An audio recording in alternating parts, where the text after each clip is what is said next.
अपने चेयरपर्सन और वक्ताओं का इंतज़ार कर रहे हैं। आप में से कोई जो आज के सेशन के अगर वक्ता हैं तो पहले हमारे सोफे पर पहुंचेंगे, क्योंकि हमारे सभी ऑडियंस पहुंच चुके हैं, हम उनका इंतज़ार कर रहे हैं। तब तक मैंने सोचा कि आपको आज के विषय से रिलेटेड एक रियल एक्सपेरिमेंट तब तक मैं सुनाना चाहूँगी आपको, क्योंकि आज का जो हमारा विषय है बहुत गहरा विषय है और आध्यात्मिकता से लिए हुए है, जिसके लिए कि आप सभी को यहाँ पर हमने आमंत्रित किया है और हमने इसके ऊपर प्रैक्टिकल एक्सपेरिमेंट किए हैं। मोहन भाई हमारे बीच पहुँच गए हैं। मोहन भाई, हम बाकी के वक्ताओं का इंतज़ार कर रहे हैं, तब तक इनको हम कुछ रियल लाइफ एक्सपेरिमेंट्स के बारे में बता रही हूँ कि आध्यात्मिकता का कैसे जीवन में महत्व है। मैं स्वयं ग्लोबल हॉस्पिटल और रिसर्च सेंटर में मैनेजर पब्लिक रिलेशन और मीडिया की सर्विसेज दे रही हूँ बचपन से। इस संस्था से जुड़ी हुई हूँ जब मैं 6 साल की थी और बहुत से गहरे अनुभव हमारे वक्ता सुनाएंगे आपको। तब तक सब पहुँचे और हमने भी सभी ने जीवन में आध्यात्मिकता का गहरा अनुभव किया है। आप सभी ने भी अवश्य ही किया होगा, लेकिन मैं आपको आज वो अनुभव सुना रही हूँ कि कैसे ग्लोबल हॉस्पिटल और रिसर्च सेंटर ने मेडिटेशन और आध्यात्मिकता को लेकर लगभग 2000 से भी अधिक हार्ट पेशेंट्स पर हमारी रिसर्च चल रही है। पिछले लगभग 10 वर्षों से भी अधिक ये रिसर्च चल रही है और उसमें हमने 2000 से भी अधिक हार्ट पेशेंट्स को ठीक किया है। आप भी सोचते होंगे कि आध्यात्मिकता और मेडिटेशन करने का साइंटिफिक प्रूफ क्या है, क्या वास्तव में कोई जीवन में परिवर्तन आता है और उससे हमारे शरीर पर या हम अधिक स्वस्थ रह पाते हैं। ऐसे बहुत से लोगों का डायबिटीज़, ब्लड प्रेशर और दूसरी प्रकार की बीमारियों पर नियंत्रण तो हुआ ही है, लेकिन साथ ही साथ क्योंकि इस प्रोजेक्ट को, इस रिसर्च को पिछले ही वर्ष हमारे भारत के प्रेसिडेंट प्रतिभा पाटिल जी ने हमें एक्सेलेंस अवार्ड से सम्मानित किया, डॉक्टर सतीश गुप्ता का, जो कि मेन इस रिसर्च के कोऑर्डिनेटर हैं। और जब ये पेशेंट्स आए थे, इनके 60 से लेकर 80 to 90% ब्लॉकेजेस थे कॉर्नरीज में। इस कार्यक्रम का नाम है CAD coronary artery disease regression program और हमने 4 बातों पर लेकर इनको ये कार्यक्रम की शुरुआत की, जिसमें पहला था लाइफस्टाइल चेंजेस, जीवन पद्धति में परिवर्तन, वेजिटेरियन डाइट, शाकाहारी भोजन, मेडिटेशन और एक्सरसाइज। मेडिटेशन को भी हमने साइंटिफिक रूप से लिया और हमने ये पाया कि पहले हफ्ते में ही उनके स्वास्थ्य में परिवर्तन पाया, क्योंकि साइंटिस्ट जो थे वो दिल्ली से आ रहे थे। इसकी शुरुआत जब हमने की तो दिल्ली में DRDO, defence institute and allied sciences, और DRDO की चीफ उस समय हमारे पूर्व प्रेसिडेंट आदरणीय अब्दुल कलाम थे और उन्होंने इसके लिए इनिशिएटिव लिया था कि मेडिटेशन और आध्यात्मिकता से कैसे हमारा जीवन परिवर्तन, कैसा हमारा स्वास्थ्य परिवर्तन हो सकता है। और वो स्वयं भी 3 बार विशेष रूप से माउंट आबू आए उन पेशेंट से मिलने के लिए और उनको बहुत अच्छा लगा कि केवल मात्र दवाई से और ऑपरेशन से तो सभी ठीक हो सकते हैं, लेकिन बिना ऑपरेशन के अगर ब्लॉकेजेस खुल जाते हैं तो ये अपने आप में एक अद्भुत बात है। और ये वर्ल्ड की सबसे लार्जेस्ट स्टडी ग्लोबल हॉस्पिटल और रिसर्च सेंटर कंडक्ट कर रहा है।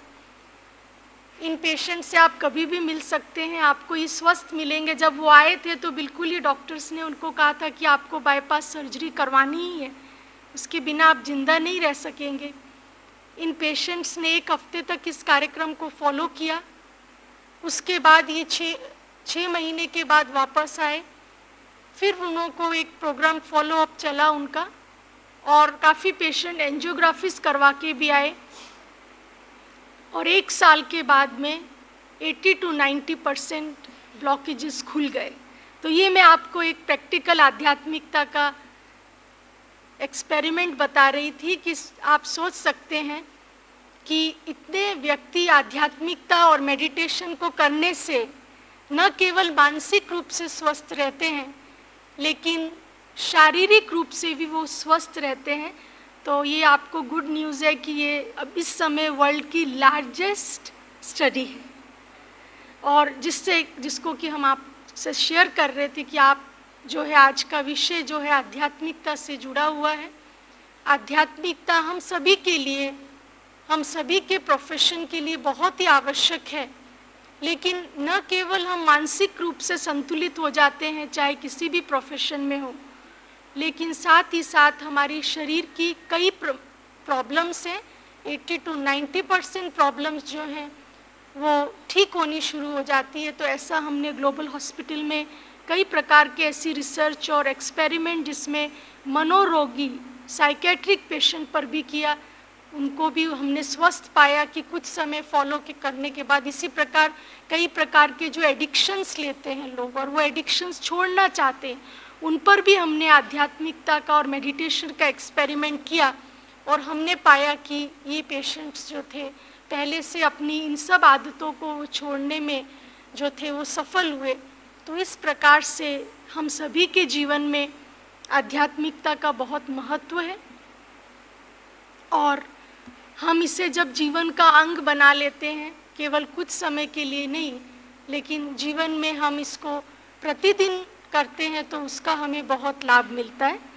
अब हमारे काफ़ी वक्ता पहुंच चुके हैं, तो हम आज का ये सेशन शुरू करते हैं।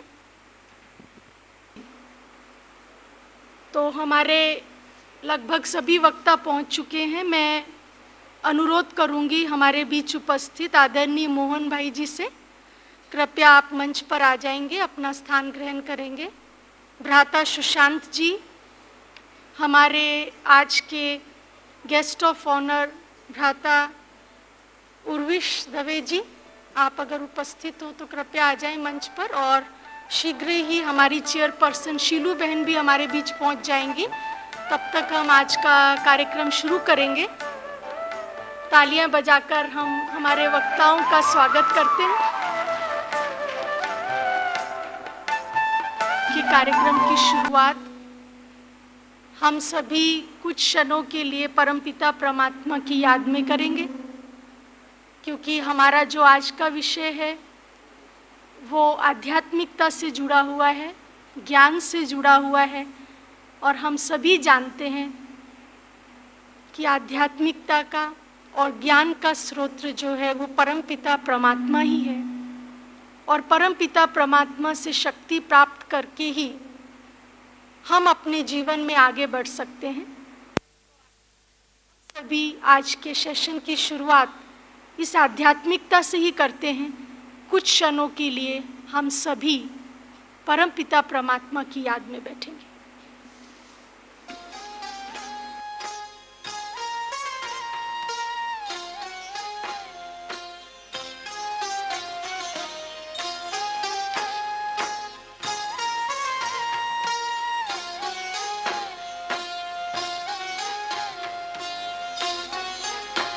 ओम शांति। हम आज के सेशन की शुरुआत करते हैं स्वागत से, और मैं ब्रह्मा कुमारी बहनें जो बड़ौदा अलकापुरी से हैं उनको अनुरोध करूंगी कि हमारे आज के वक्ताओं का फूलों और बैजेस के साथ स्वागत करेंगे।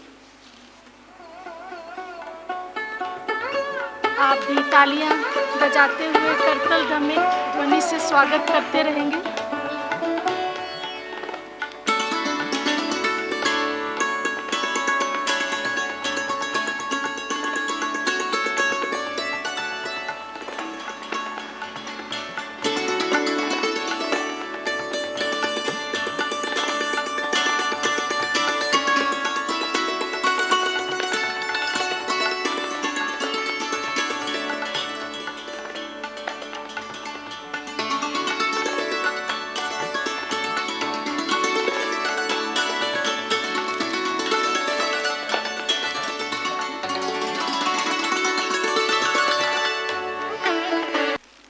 धन्यवाद। आपके स्वागत में चंद शब्द कि कहते हैं कि चमन में हर फूल की अदा अपनी अपनी होती है। अगर इन फूलों का गुलदस्ता बना दिया जाए तो बात ही कुछ और होती है। ये गुलदस्ता आप सभी के लिए, आपकी यहाँ एक सुंदर प्रेजेंस है। हमारे सभी मीडिया के भारत के कोने कोने से यहाँ पर हमारे विशिष्ट महान कहें, मेहमान कहें, महान आत्माएं कहें, आप सभी यहाँ पर पहुँचे हैं। और ये कॉन्फ्रेंस का आयोजन हमने एक विशेष लक्ष्य के साथ किया है, क्योंकि आप सभी जानते हैं कि आप सभी कई प्रकार की कॉन्फ्रेंसेस में भाग लेते ही रहे हैं, लेकिन यहाँ पर आने का एक अलग ही उद्देश्य है। जैसा कि आप देख रहे हैं कि हमारा ये आज का जो विषय है, एक इतना गहरा और एक अनुभव का विषय है, the role and relevance of spirituality in media persons life. Media कर्मियों के जीवन में आध्यात्मिकता की भूमिका एवं प्रासंगिकता, एक ऐसा विषय जो आज संसार में जिसकी सबसे अधिक आवश्यकता है। हम बहुत आगे बढ़ते जा रहे हैं, उन्नति के पथ पर हमने क्या नहीं किया है, कितनी साइंटिफिक इन्वेंशंस हैं, और उसमें भी हम देख रहे हैं कि मीडिया का जो अपना रोल है वो तो और भी अधिक दिन प्रतिदिन महत्वपूर्ण होता चला जा रहा है। लेकिन एक ऐसी बात, एक ऐसी शक्ति जिसका कि हम सभी आज के जीवन में महसूस कर रहे हैं, कमी महसूस कर रहे हैं। हम ये नहीं कह रहे कि वो पूरी तरह से ख़त्म हो चुकी है, लेकिन एक निरंतर, जिसको कहें कि उसे जीवन में हम कैसे प्राप्त करें, उसके लिए हमारे एक मन में प्रश्न भी रहता है और एक इच्छा भी रहती है। तो एक आध्यात्मिक शक्ति को अधिक रूप से, एक स्पिरिचुअल एम्पावरमेंट को अपने जीवन में अनुभव करने के लिए, इस उद्देश्य से एक सुंदर परिसर में हमने आपको यहाँ पर बुलाया है। यही हमारा आज का ये जो मुख्य उद्देश्य है, और ये भी हमारे लिए खुशी की बात है कि हमारे मंच पर जो वक्ता हैं, जिनको आप सुनेंगे, उनके जीवन में भी बहुत गहरे आध्यात्मिक अनुभव हैं, और वो अपने अनुभवों से आज के विषय को खोलेंगे। सबसे प्रथम इसी विषय को लेकर अपने जीवन के आध्यात्मिकता से संबंधित गहरे विचारों को प्रस्तुत करने के लिए मैं आमंत्रित कर रही हूँ हमारे बीच उपस्थित राजयोगी भ्राता मोहन सिंघल जी। आपके सामने बैठे हैं। आप वर्तमान समय ज्ञान सरोवर एकेडमी कोऑर्डिनेटर हैं, लेकिन इसके साथ साथ आपके जीवन में बहुत सी विशेषताएं और बहुत सी गहरे अनुभव और बहुत सारी सेवाओं में आपने अपना महत्वपूर्ण योगदान दिया है। आप प्रोफेशन से इंजीनियर हैं। पिछले लगभग 40 वर्षों से आप प्रजापिता ब्रह्मा कुमारी ईश्वरीय विश्वविद्यालय में व्यक्तिगत जीवन में राजयोग, आध्यात्मिकता का गहरा अनुभव लिए हुए हैं। आपने काफ़ी वर्षों तक, आपका जो बायोडेटा है काफ़ी बड़ा है, लेकिन मैं सार में ही बता रही हूँ कि आपने 1996 में ONGC से रिटायरमेंट, वॉलेंट्री रिटायरमेंट लिया और बहुत ही वरिष्ठ पद पर वहाँ अपनी सेवाएं दी। उसके बाद आप ज्ञान सरोवर में जितने भी हमारे विंग्स हैं उसमें आप वक्ता के रूप में भी भाग लेते हैं। आपने कई नेशनल और इंटरनेशनल प्रोजेक्ट्स भी शुरू किए। उसमें खास रूप से आपके निर्देशन में 7 पर्यावरण जागृति अभियान भी निकले, और बाद में इन्हीं सेवाओं के फलस्वरूप आपको HRD मिनिस्टर उस समय के अर्जुन सिंह जी ने पर्यावरण श्री का भी आपको पुरस्कार प्रदान किया। उसके साथ ही साथ आपको कई ऑनर भी मिले, जिसमें कि विशेष रूप से आपको जो ऑनर मिला जो कि ह्यूमन रिसोर्सेज डेवलपमेंट की और सर्विस की तरफ से था। आपको सम्मान मिला international award from international association of education for world peace. इससे भी आप 2004 में सम्मानित हुए। आप कई देश और विदेश में अपनी सेवाएं दे चुके हैं, कई कंट्रीज़ में, यूके, अमेरिका और बहुत से जहां पर हमारे प्रजापिता ब्रह्मा कुमारी श्री विश्वविद्यालय के शाखाएं हैं वहां पर अपनी सेवाएं दे चुके हैं। अब हम आपके अनुभवी वक्तव्य को सुनना चाहेंगे। भ्राता मोहन जी का। बहुत बहुत धन्यवाद बिन्नी बहन जी। आज के हमारे अतिथि विशेष आदरणीय भ्राता उर्विश दवे जी, जो कि डिप्टी डायरेक्टर दूरदर्शन केंद्र अहमदाबाद से आए हैं। भ्राता सुशांत जी, जो नेशनल कोऑर्डिनेटर मीडिया विंग के हैं, दिल्ली से आए हैं। थोड़ी देर में ही आज के सत्र की अध्यक्षा ब्रह्मा कुमारी शीलू बहन जी भी पधारने वाली हैं और मंच संचालन कर रही हमारी आदरणीय बहन बिन्नी जी, जो कि manager public relation and mass media global hospital, तथा आप सभी विभिन्न स्थानों से पधारे हुए मीडिया से संबंधित बहनों और भाइयों। आज हम जिस युग में जी रहे हैं वो एक है इंफॉर्मेशन एक्सप्लोजन का युग। बहुत प्रकार की इंफॉर्मेशंस सब तरफ से अवेलेबल हैं, इंटरनेट से हैं, लाइब्रेरीज, बुक्स आदि आदि, कहाँ क्या नहीं। लेकिन इतनी इंफॉर्मेशंस होते हुए भी एक विडंबना है कि ये इंफॉर्मेशंस को हम नॉलेज में और फिर उसे विजडम में पूर्ण रीति से कन्वर्ट नहीं कर पाते हैं। इसलिए जीवन में जो सुख, शांति, आनंद की अनुभूति होनी चाहिए वह नहीं हो पाती। और जैसा अभी बहन बिन्नी जी बता रहे थे, बहुत तरक्की हुई है विज्ञान के क्षेत्र के द्वारा, और इस कारण से बाहर की तरक्कियां तो बहुत हुई हैं, लेकिन आज जो विषय भी चूज़ किया गया है स्पिरिचुअलिटी का, उसकी भी आवश्यकता इसीलिए पड़ी कि बाहर की प्रोग्रेस के साथ साथ हम इंटरनल प्रोग्रेस को मैच नहीं कर पाए। और इसलिए जैसा किसी ने बड़ा अच्छा कहा है आज के युग के लिए कि इस दौरे तरक्की के अंदाज निराले हैं, दिलों में अंधेरे हैं, सड़कों पर उजाले हैं। तो बाहर तो हमारी बहुत रोशनी कर दी विज्ञान ने, लेकिन अंदर जितना प्रकाश होना चाहिए वह नहीं उतना हो पाया। इसीलिए आज इस विषय की आवश्यकता पड़ी है कि role and relevance of spirituality.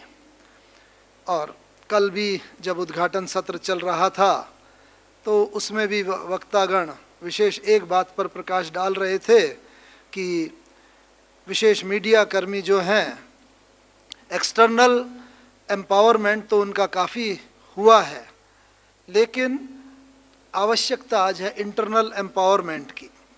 और केवल मीडिया कर्मी नहीं, संसार में विभिन्न क्षेत्रों में, विभिन्न वर्गों में देखा जाए तो पॉलिटिकल एम्पावरमेंट है, social empowerment, physical empowerment, economic empowerment आदि आदि सब कुछ है।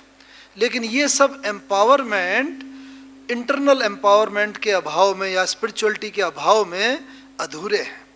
फॉर एग्ज़ाम्पल, आज रिसेशन के युग से हम सब पास हो रहे हैं, तो इतना फाइनेंशियल इकोनॉमिकल एम्पावरमेंट होते हुए, सब कुछ होते हुए भी, लेकिन चूँकि इंटरनल एम्पावरमेंट हमारा नहीं था, तो आज रिसेशन की वजह से और हर तरफ से जहाँ पर कि जीवन को प्रभावित करने वाले जो क्षेत्र हैं उनके अंदर जो जो मुश्किलात आई हैं उससे सारा विश्व ही प्रभावित है।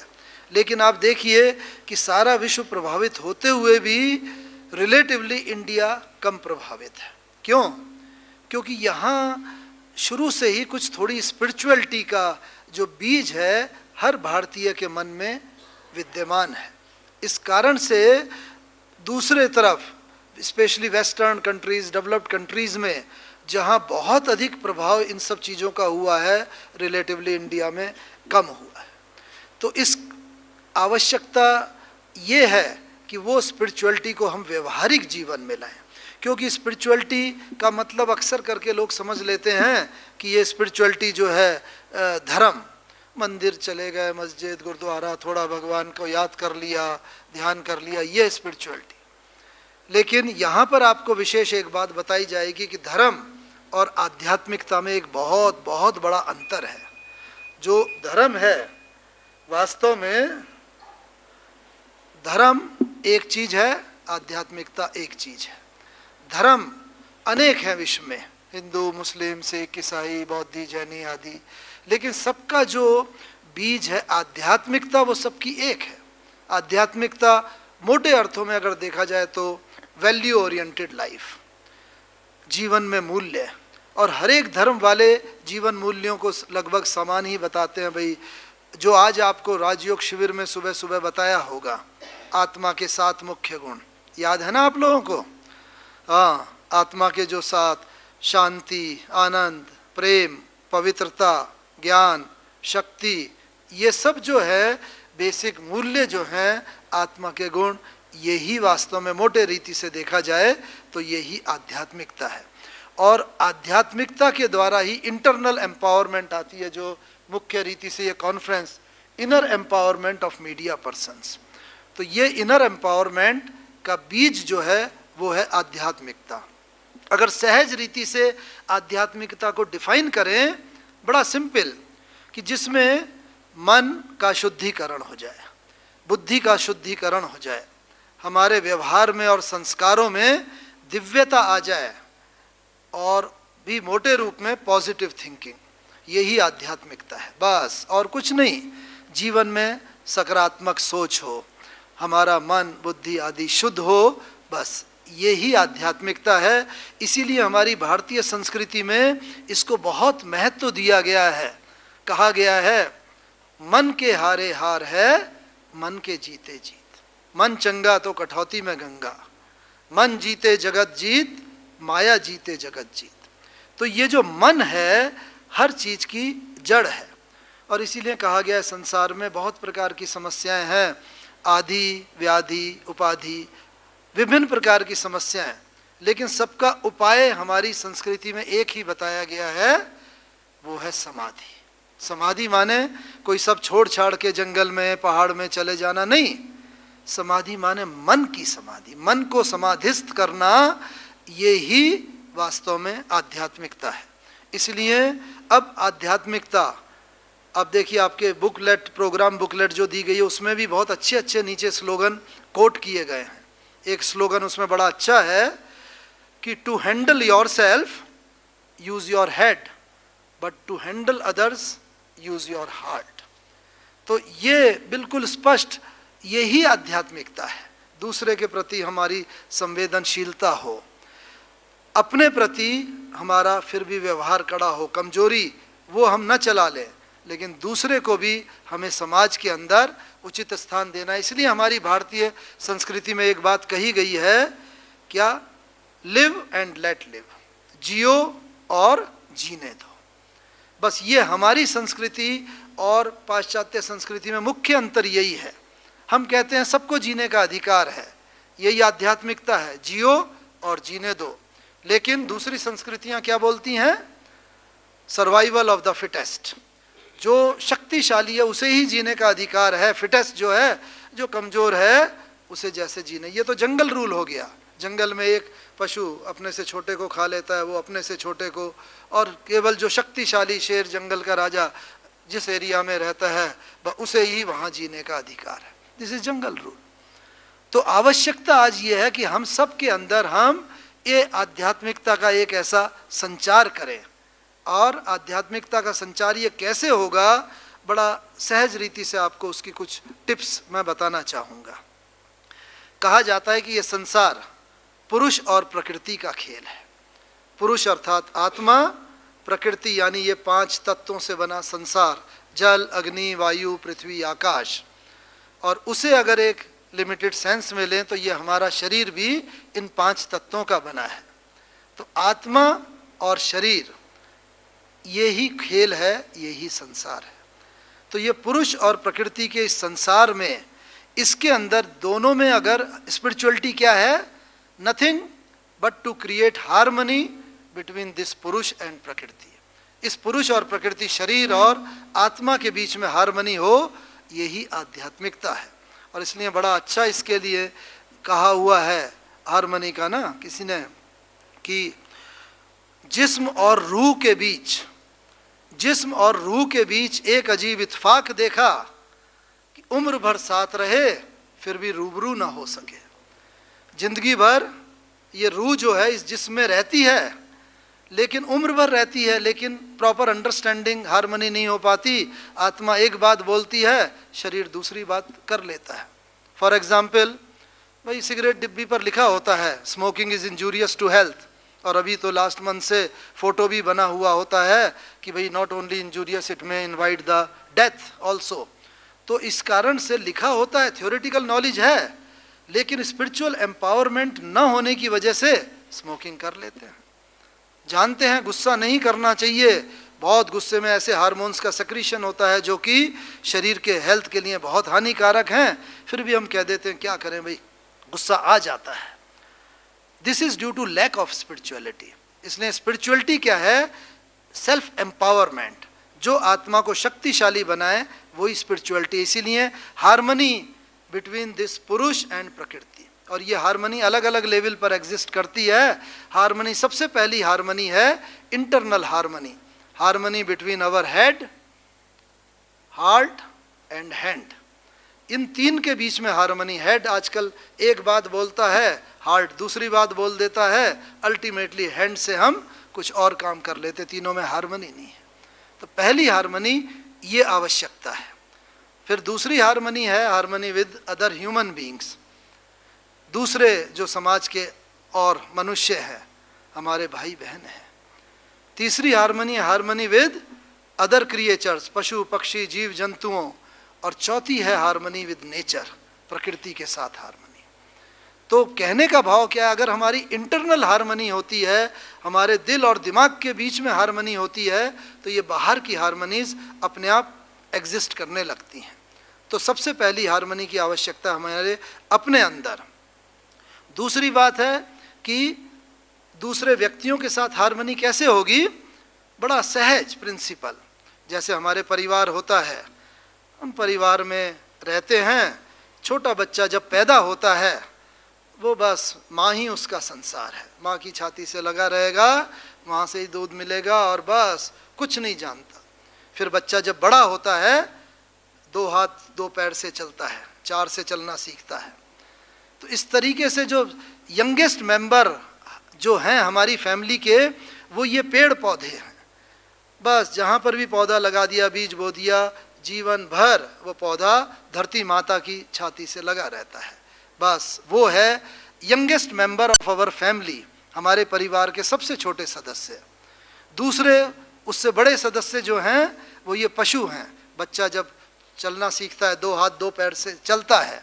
ऐसे ये जो पशु हैं, चौपाए हैं, निरीह जंतु हैं, ये हमारे परिवार के सेकंड यंगेस्ट मेंबर हैं। And we are the eldest member of the family. इसीलिए कहा गया वसुधैव कुटुंबकम, वसुधा ही कुटुंब है। तो इस लार्जर सेंस में अगर देखा जाए वसुधा कुटुंब को देखते हुए, तो हमारा ये जो संसार है केवल हमारे मनुष्य से ही संबंधित नहीं है, बल्कि पशु पक्षी जीव जंतु पेड़ पौधे इन सब से संबंधित है।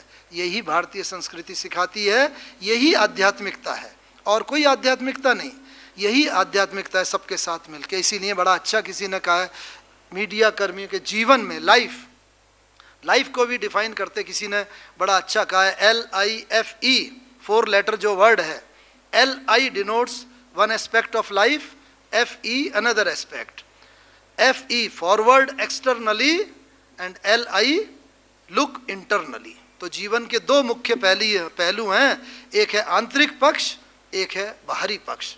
आज हम बाहरी पक्ष की तरफ तो पूरा ध्यान देते हैं, promotion, money, prestige, power, perks, everything, लेकिन जो इंटरनल एस्पेक्ट ऑफ लाइफ है उसकी तरफ ध्यान नहीं देते। और उसकी वजह से क्या होता है कि जीवन में जब भी थोड़े अप्स एंड डाउन्स आते हैं, एकदम हम उससे प्रभावित हो जाते हैं। थोड़ा सा कुछ हुआ डाउन लाइफ के अंदर, व्यक्ति यहाँ तक कि सुसाइड कर लेता है। इसलिए most developed nation, western countries, उनमें आप देखेंगे maximum suicides, maximum family breakdown, maximum divorces. क्यों? क्योंकि वहाँ ये इंटरनल एस्पेक्ट, आध्यात्मिक एस्पेक्ट को प्रधानता बिल्कुल नहीं दी गई है, बाहर के जीवन को ही प्रधानता, इसलिए जीवन में शक्तिशाल पना नहीं है। तो आज आवश्यकता एक इस बात की है। दूसरी बात, जब जीवन में कोई घटना हो जाती है हम उसे भूल नहीं पाते हैं। बस ये आवश्यकता, हम अपने को पास्ट से निकाल नहीं पाते हैं। आध्यात्मिकता हमें पास्ट से निकलना सिखाती है। हमने बहुत, हमारे कबीरदास जी के बड़ा अच्छा उन्होंने कहा है कि दो पाटन के बीच में साबुत बचा न कोई। तो ये दो पार्ट हैं, एक है पास्ट, एक है फ्यूचर। तो या तो हम भूतकाल का सिमरण करते रहते हैं या भविष्य की चिंता। तो इनके बीच में जो आ जाता है वो पिस जाता है। लेकिन दूसरी लाइन ज़्यादा इंपॉर्टेंट है, दो पाटन के बीच में साबुत बचा न कोई, और खूंट पकड़कर जो रहा उसे पीस सका न कोई। तो चक्की होती थी पुराने जमाने में ना, तो उसके एक एक्सेल के चारों तरफ घूमती थी, वो खूंट है वर्तमान, प्रेजेंट। तो जो वर्तमान में जीना जानता है उसे कोई परिस्थितियां पीस नहीं सकती। जैसे उसके चारों तरफ जो अनाज रह जाता है, साबुत रह जाता है, वो पिसता नहीं पूरा। तो ये आध्यात्मिकता हमें सिखाती है कि संसार में रहते हुए किस प्रकार से पास्ट से हम निकल के और फ्यूचर का प्लानिंग करते हुए लेकिन जिए हम वर्तमान में। तीसरी बात, मोबाइल ये जो सिखाता है, ये हमें आध्यात्मिकता, ये हमें अपने ऊपर नियंत्रण सिखाता है। क्रोध पर किस प्रकार से हम नियंत्रण करें, किस प्रकार से हमारे व्यवहार के ऊपर हमारा नियंत्रण हो। क्योंकि होता कि हर मनुष्य संसार में सुंदर दिखना चाहता है। सुंदरता भी दो प्रकार की होती है, एक है शरीर की सुंदरता, एक है व्यवहार की सुंदरता। तो व्यवहार की सुंदरता तो शरीर की कुरूपता को ढक लेगी, लेकिन शरीर की सुंदरता अगर है लेकिन व्यवहार अगर कुरूप है, व्यवहार खराब है, क्रोध है, ईगो है, ईर्ष्या, द्वेष है, वो शरीर की सुंदरता ढक नहीं सकती उस व्यवहार की कुरूपता को।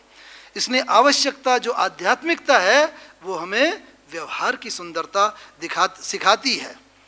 इसलिए बड़ा अच्छा मीठा बोलना, मधुर बोलना, दूसरे का सम्मान करना, हर एक का जीवन में आदर करना, अप्रिशिएट, ये जितने मानवीय मूल्य हैं ये आध्यात्मिकता के ही बाई प्रोडक्ट है।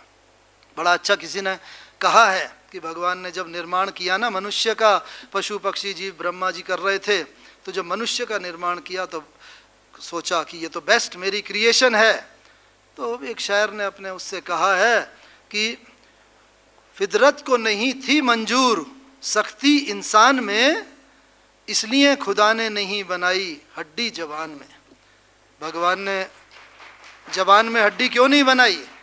फ्लेक्सिबल इसी ने रखा कि इंसान जो है ना फ्लेक्सिबल होगा, मधुर बोलेगा, मीठा बोलेगा, सबसे बड़े इज्जत के साथ, स्नेह के साथ रहेगा।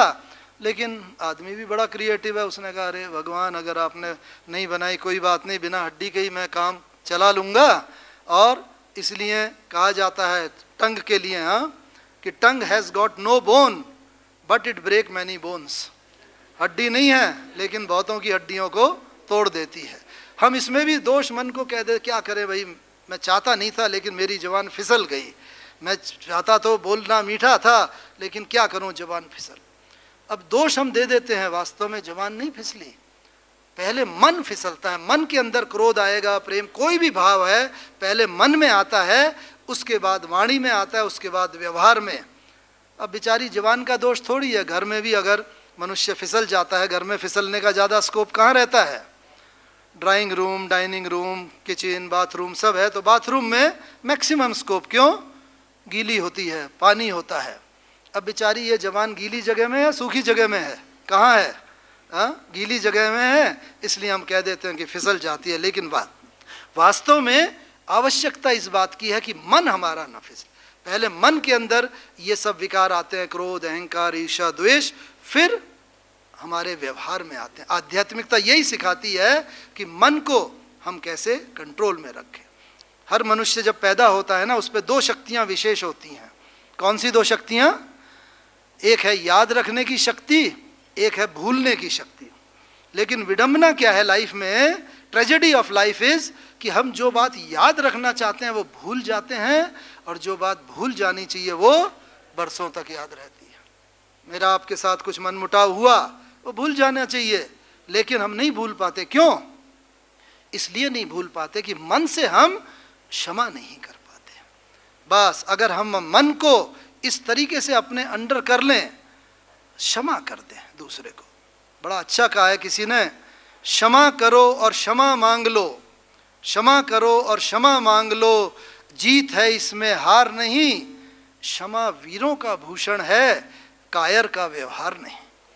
जो कायर होगा वो क्षमा नहीं कर पाएगा, जो वीर होगा, महावीर, गौतम बुद्ध, मदर टेरेसा, जो भी महान पुरुष होके गए हैं, उनके साथ दूसरों ने कितना भी बुरा किया लेकिन उन्होंने क्षमा कर दिया, क्योंकि वो कायर नहीं, वो अंदर से मन से बहुत वीर थे, महावीर थे। तो आज आवश्यकता यही है कि हम भी अपने मन की कमजोरी को मिटाएं, और वो मिटेगी आध्यात्मिकता से, और उससे हम किसी को भी, हम संसार में रहते हैं, क्षमा कर पाएं। आप कहेंगे भाई बड़ा मुश्किल है, ये ज्ञान की बातें तो बड़ी अच्छी हैं, लेकिन व्यवहार में कई बार लाना मुश्किल होता है। चलो मैंने बदल गया, मेरे बदलने से क्या होगा? आज तो पूरे भारत भर में, विश्व भर में हजारों मीडिया कर्मी, हजारों लोग हैं। इस रेफरेंस में मुझे उस चिड़िया की याद आती है। आपने भी कहानी सुनी होगी ना, जंगल में आग लगी, सब ने देखा, सब दौड़े, अरे भाई पानी लाओ, इधर उधर आओ। एक चिड़िया थी, बस पानी के पास नल तक जाती थी, एक दो बूंद पानी को चोंच में दबा के उड़ के वहाँ जहाँ आग लगी थी वहाँ छोड़ आती थी, फिर आती थी, फिर एक दो बूंद, उससे ज़्यादा क्या पानी आएगा उसके। तो किसी ने पूछा तुम क्या कर रही हो? उसने कहा मैं आग बुझाना का प्रयास कर रही हूँ, आग बुझा रही हूँ। तो व्यक्ति ने बड़े टोंटिंग स्वर में पूछा तुम समझती हो कि इससे मैं आग बुझा सकूंगी? क्या कहा उसने? उसने कहा ये तो मैं नहीं कह सकती, मालूम नहीं मुझे कि मेरे इस प्रयास से आग बुझेगी या नहीं बुझेगी, लेकिन एक बात मैं कह सकती हूँ कि जब इतिहास लिखा जाएगा ना, तो मेरा नाम आग बुझाने वालों में होगा, न कि सिर्फ देखने वालों में। तो आज हम आपको यहाँ पर निमंत्रण से इसीलिए बुलाया है, आप भी अपना नाम इतिहास में अंकित कर दें कि मैंने प्रयास किया। भले दूसरे सब बोलें कि आध्यात्मिकता, धर्म ये बड़ा मुश्किल है, आज के ज़माने में इतना कट थ्रोट कंपटीशन है, ये सब बातें हैं, लेकिन नहीं, मैंने प्रयास किया। कोई भी चीज़ एक से शुरू होती है। मुझे ब्रह्मा बाबा के साथ रहने का सौभाग्य मिला कुछ वर्ष। बाबा ने जब स्टार्ट किया ये संस्था 8x10 के रूम में, उसके अंदर बाबा ने ज्ञान देना शुरू किया। आज वर्ल्ड की बिगेस्ट लेडीज़ लेड ऑर्गेनाइजेशन है ये। एक शुरू करने वाला एक होता है, और एक मिलके 11 हो जाते हैं, कोई दो ही नहीं रहते। बस अंत में मैं एक समराइज एक कवि के कुछ बोल से करना चाहूँगा कि आध्यात्मिकता और कुछ नहीं है, घबराने की बात नहीं। प्रवृत्ति में रहते, परिवार में रहते हुए वो आध्यात्मिकता हमें सिखाती है अपने पर, स्व पर नियंत्रण। मुझे एक हस्बैंड वाइफ के उसकी याद आ रही है। एक छोटा सा सुना था कि भाई हस्बैंड वाइफ में थोड़ा जरा हार्ड टॉक्स हो गई, परिवार के अंदर होती है। तो पत्नी को बड़ा क्रोध आ रहा था, तो क्रोध में उसने मोबाइल उठा के पति की तरफ दे मारा। तो बस पति ने देखा, बड़ा प्रेम से कैच कर लिया उसे, मोबाइल नहीं गिरा नीचे। पत्नी बड़े क्रोध में थी, ये क्या, बोलते क्यों नहीं हो, मैं इतनी देर से बोले जा रही हूँ। तो उसने कहा इनकमिंग फ्री।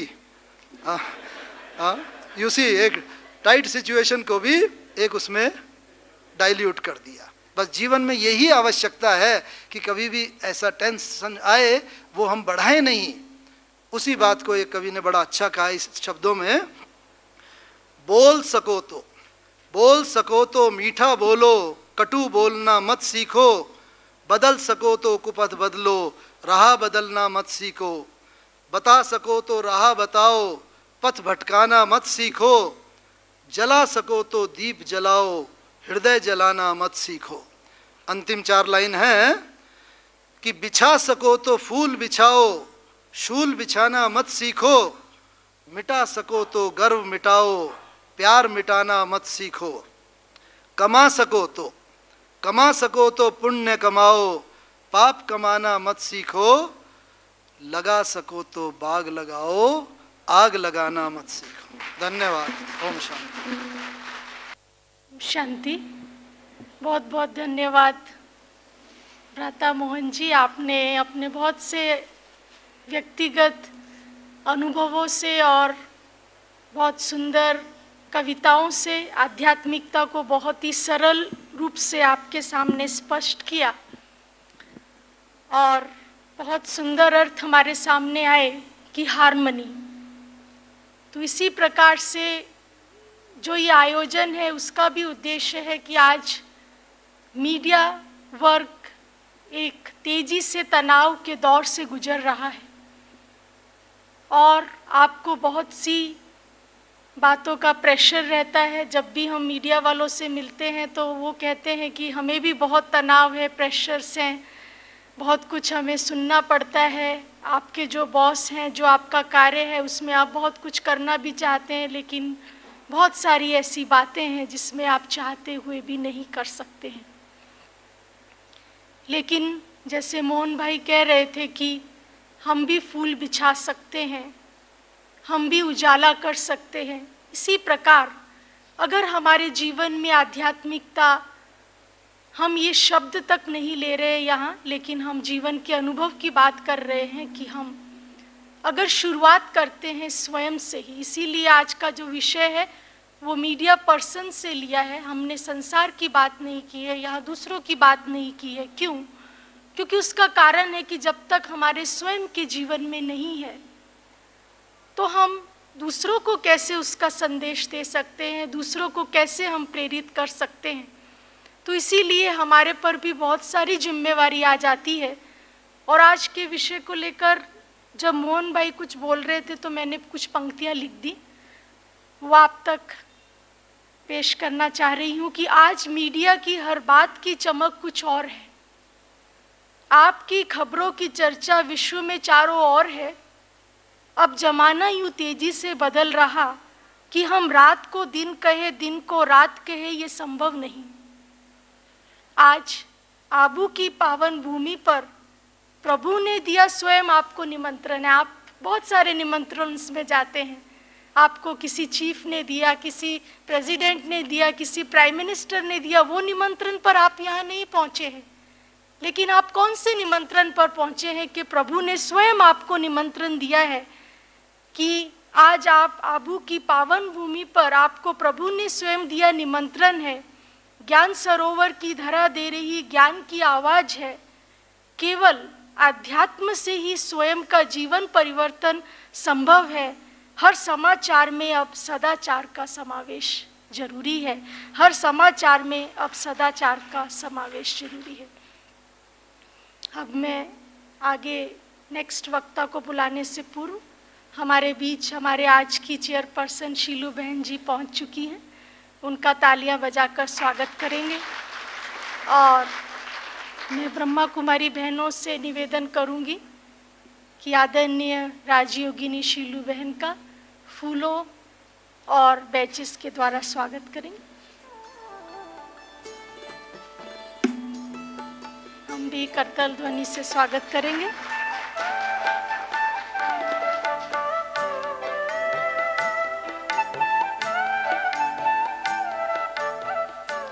एक और हमारे बीच रिक्वेस्ट आई है, क्योंकि आप सभी को पता है कि इसके बाद 11:15 यहाँ पर सेशन है और लास्ट में ऐसा भी अनुरोध हुआ है कि सभा में से भी 1-2 व्यक्ति जो कुछ चंद शब्दों में विचार प्रस्तुत कर सके।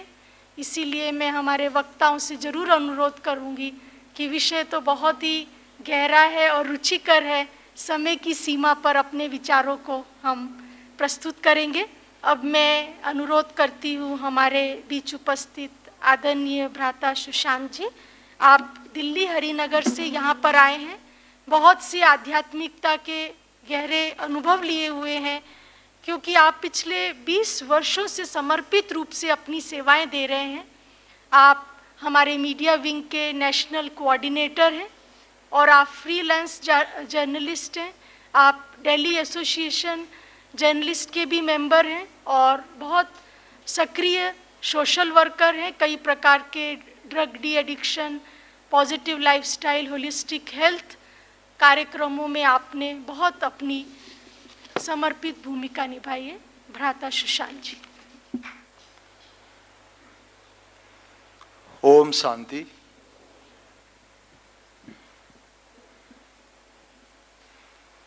मंच पर आसीन आज की सभा की अध्यक्षा आदरणीय सिल्लू बहन जी, भ्राता मोहन सिंगल जी, भ्राता डाभे जी, बिन्नी बहन, सभा में उपस्थित इस मीडिया कॉन्फ्रेंस की chief guest madam Indira Krishna Kumar ji तथा मीडिया वर्ग, प्रिंट और इलेक्ट्रॉनिक फील्ड से आए हुए मेरे प्यारे भाई बहनें, ब्रह्मा कुमारी भाई बहनें, आज की विषय जो है बहुत ही रेलिवेंट है, हमारे लाइफ के लिए, लाइफ को बनाने के लिए बहुत ही उपयोगी है। हम जो मीडिया वर्ग समाज में अपने सेवा प्रदान करते हैं, हम जो सोसाइटी को जो कंट्रीब्यूट करते हैं, हम ज़्यादातर पाश्चात्य संस्कृति, पाश्चात्य शिक्षा, पाश्चात्य पद्धति के आधार पर हमारे चिंतन, हमारे पब्लिकेशंस, हमारे प्रोडक्शंस, इसी को हम त्वरान्वित करते हैं। हम ज़्यादातर मास्लो के हायरार्की ऑफ ह्यूमन नीड्स के ऊपर हम चलते हैं कि पहले व्यक्ति को उसका फिजिकल नीड्स चाहिए, सिक्योरिटी नीड्स चाहिए, उसके बाद उसका ईगो सेटिस्फैक्शन, लास्ट को हम रखते हैं सेल्फ एक्चुअलाइजेशन। अभी पाश्चात्य देशों में ये रिसर्च चला है और उसका ये नतीजा निकला है, ये निचोड़ निकला है कि पहले अगर हम अपना सेल्फ एक्चुअलाइजेशन को अगर महत्व देते हैं तो हमारे ईगो सेटिस्फैक्शन, सिक्योरिटी नीड्स और फिजिकल नीड्स जो हमारे आवश्यकता है वो ऑटोमेटिक पूरा हो जाता है। अगर हम छाया के पीछे भागते हैं, छाया हमसे दूर भागता है। छाया यानी माया, यानी मटेरियलिज्म, यानी जो भी आज के ज़माने में हम कहते हैं कंज्यूमरिज्म की दौर है। लेकिन हम अगर अपने अंदर झांकते हैं, जिसको किसी ने कहा कि if you work on your job you merely make a living, but if you work on your real self you make a Fortune. तो हम फॉर्च्यून नहीं बना पाते हैं, हम सुपरफिशियल लेवल पे सुपरफिशियल काम हम करके उसी में ही संतुष्टता प्राप्त करते हैं, लेकिन उससे संतुष्टता के बजाय हम इनपुट ज़्यादा देते हैं, आउटपुट कम मिलता है, सेटिस्फैक्शन कम मिलता है जीवन में, और तनाव और टेंशन और बीमारियों का शिकार होते हैं। इसलिए अगर हम, जो फ्रांस में एक साइंटिस्ट ने अभी रिसर्च करके इसको मैस्लो हायरार्की को उल्टा साबित किया है कि अगर हम अपने स्पिरिचुअल लेवल को, अगर हम सेल्फ एक्चुअलाइजेशन, जिसको इनर सेल्फ कहते हैं, इसको हम अगर ध्यान देते हैं, इसके ऊपर हम ज़्यादा अभ्यास करते हैं, इसकी जो कोर क्वालिटीज़ है उसको अगर जीवन में समावेश करते हैं, तब हमारे बाकी जो मटेरियल नीड्स है, मटेरियल सिक्योरिटी है और स्टेटस है, पोजीशन है सोसाइटी में, जिसको ईगो सेटिस्फैक्शन कहते हैं, वो अपने आप आपके पीछे आता है। इसलिए यहाँ हम बताते हैं कि अपना जो कोर सेल्फ है, जो कि हमारे निजी पर्सनालिटी है, स्वयं का जो कॉन्शियसनेस का जो उद्रेक, जो उपज, जो उत्पन्न जहाँ से होता है कॉन्शियसनेस, इसको हम कोर सेल्फ कहते हैं।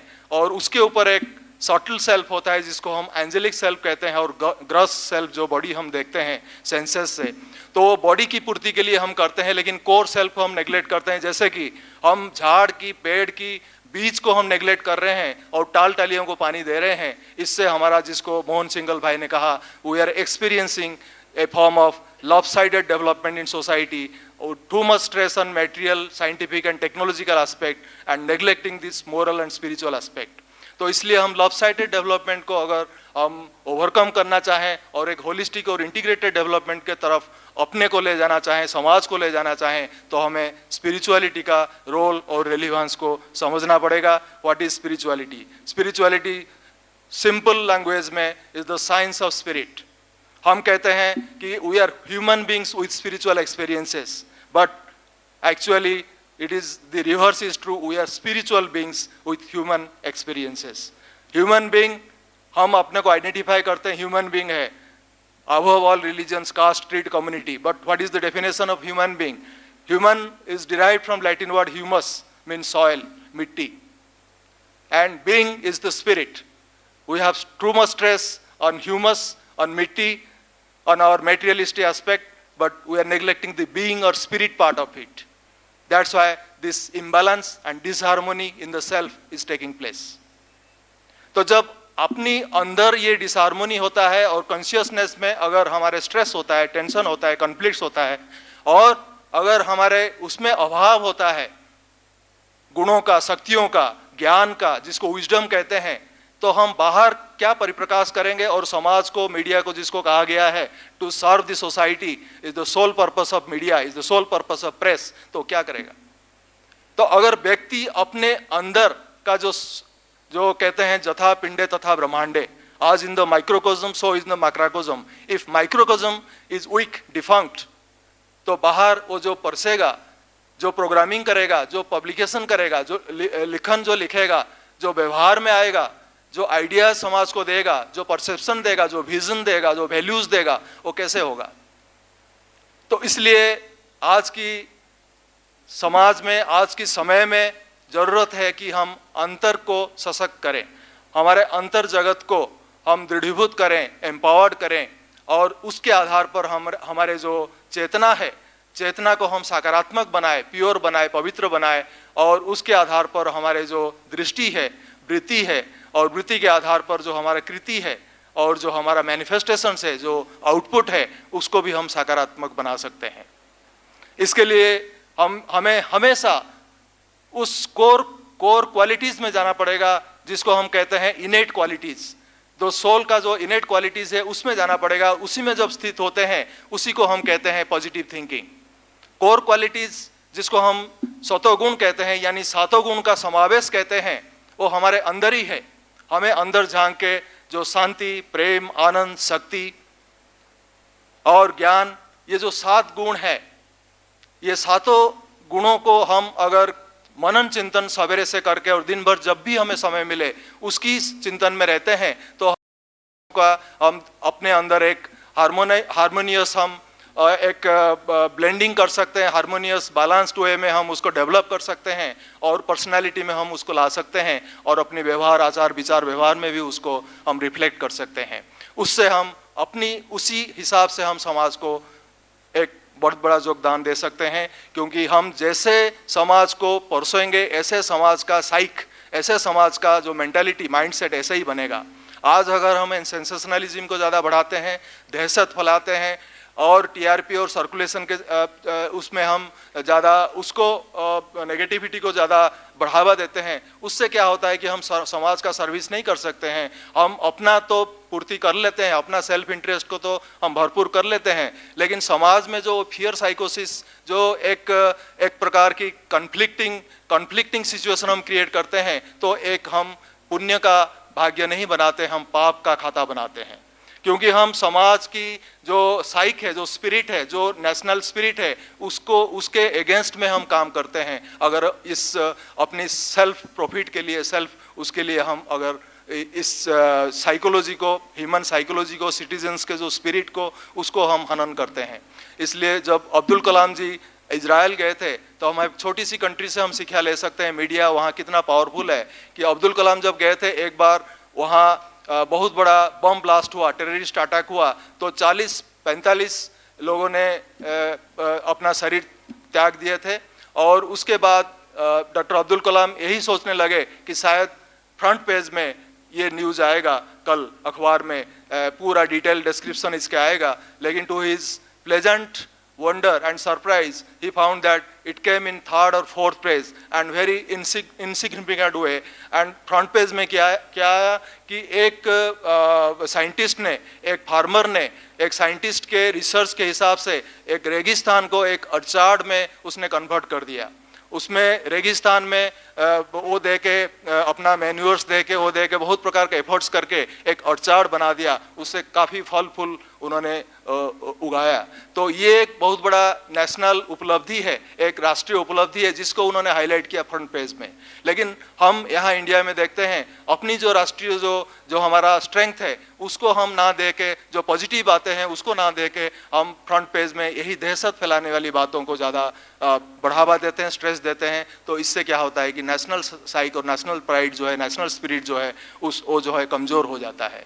इसलिए मीडिया कर्मियों को पहले अपने अंदर अपना जो दुनिया है, अंदर की आंतरिक दुनिया है, उसको पहले बनाने के लिए आध्यात्मिकता का जो कूट है उसको देना पड़ेगा। कहो वो जो है हमारा जब पॉजिटिव होता है तो हमारा डिसीजन मेकिंग, हमारा इंटेलेक्ट जो है करेक्ट होता है। और इंटेलेक्ट जब करेक्ट होता है और करेक्ट इंटेलेक्ट और जजमेंट के आधार पर जो हम कर्म करते हैं और कर्म करते करते जब वो एक हैबिट बन जाता है तो हैबिट हमारा हेल्दी और वर्चुअस होता है। तो उस आधार पर हमारा स्वभाव जो है, स्वभाव एक नेचुरल, सतोगुणी और सुखदायी और समाज को एक कुछ अच्छाई प्रदान करने का हमारा हैबिट बन जाता है। इसलिए हम कहते हैं स्वभाव माने अपनी जो स्व माना आत्मा की भाव में रहना। आत्मा की भाव जो है शांति है, प्रेम है, पवित्रता है, आनंद है, सुख है, उसकी भाव में हम जब रहते हैं तो हम प्रभाव, दुनिया की प्रभाव यानी दुनिया की बातें हैं, वस्तु है, विभिन्न प्रकार की घटनाएं हैं, उसकी प्रभाव से हम परे रहते हैं, जिसको कहते हैं परभाव। स्वभाव से हम परभाव से हम सुरक्षित रहते हैं। परभाव माना कोई भी परिस्थिति होता है तो अगर स्थिति के ऊपर हमारा प्रहार करता है, स्थिति को अगर नेगेटिव बनाता है, तो अगर हम स्वभाव में रहते हैं, आत्मा की भाव में रहते हैं, आत्मा की मूल गुण और शक्ति में हम स्थित रहते हैं, तो हम परिस्थिति हमारे ऊपर प्रभाव नहीं कर सकता है। तो जो जर्नलिस्ट एथिक्स और वैल्यूज जो है, जो इम्पार्शियलिटी है, करेज है, कन्विक्शन है और विदाउट बायस एंड प्रेजुडाइस है, विदाउट फियर एंड फेवर है, ये काम हम तभी कर सकते हैं हमारे कोई डिपेंडेंसी, कोई प्रकार की कामनाएं, कोई प्रकार की एक्सपेक्टेशंस, कोई किसी भी वर्ग से, चाहे पॉलिटिकल हो चाहे कॉर्पोरेट हो, किसी से बिना हम काम करना चाहते हैं, give concrete and positive contribution to the society, तो उसके लिए हमें अपनी स्वभाव में टिकना, अपनी स्पिरिचुअल भाव में जो नेचुरल नेचर है हमारे, जो इस शांति, प्रेम, आनंद, शक्ति, उसमें हम टिकते हैं तो हमें कोई भी प्रकार की ताकत, कोई भी प्रकार की शक्ति हमें डिस्टर्ब नहीं कर सकता है, ना हमें भयभीत कर सकता है, ना हमें थ्रेटन कर सकता है। ये चैलेंजेस और थ्रेटनिंग जो सिचुएशन आज की समाज में है उसको हम अच्छी तरह से मुकाबला कर सकते हैं, हम उसको झेल सकते हैं जब हमारे में आध्यात्मिक शक्ति हो। और आध्यात्मिक शक्ति कोई ऐसी रिचुअल्स नहीं है और एक साइंटिफिक ट्रुथ है, ये साइंटिफिक और साइकोलॉजिकल और मेडिकल टेस्टेड ट्रुथ है। इसको अगर हम रोज अभ्यास करके अपनाते हैं, ना केवल हमारा हेल्थ ठीक रहता है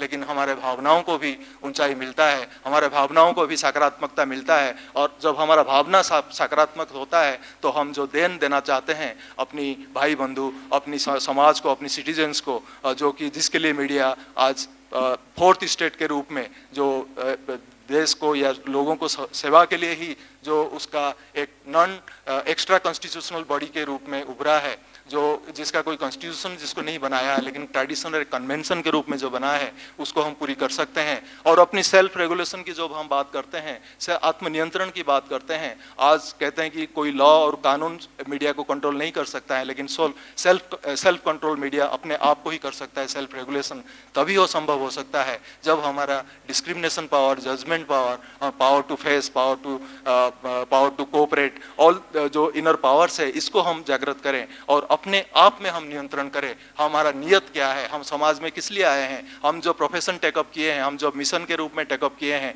हम क्या कर रहे हैं और क्या करना चाहिए, इसके बारे में अगर सेल्फ एनालिसिस, सेल्फ ऑडिट और सेल्फ इंट्रोस्पेक्ट करते हैं और उसको हम इम्प्लीमेंट करने के लिए और इम्प्लीमेंटेशन पैरालिसिस को हम खत्म करने के लिए जब हम आध्यात्मिकता के मेडिटेशन के ऊपर आते हैं, तब हम हमारे स्पिरिचुअल, मेंटल और फिजिकल एनर्जी तीनों को हार्मोनाइज करते हैं।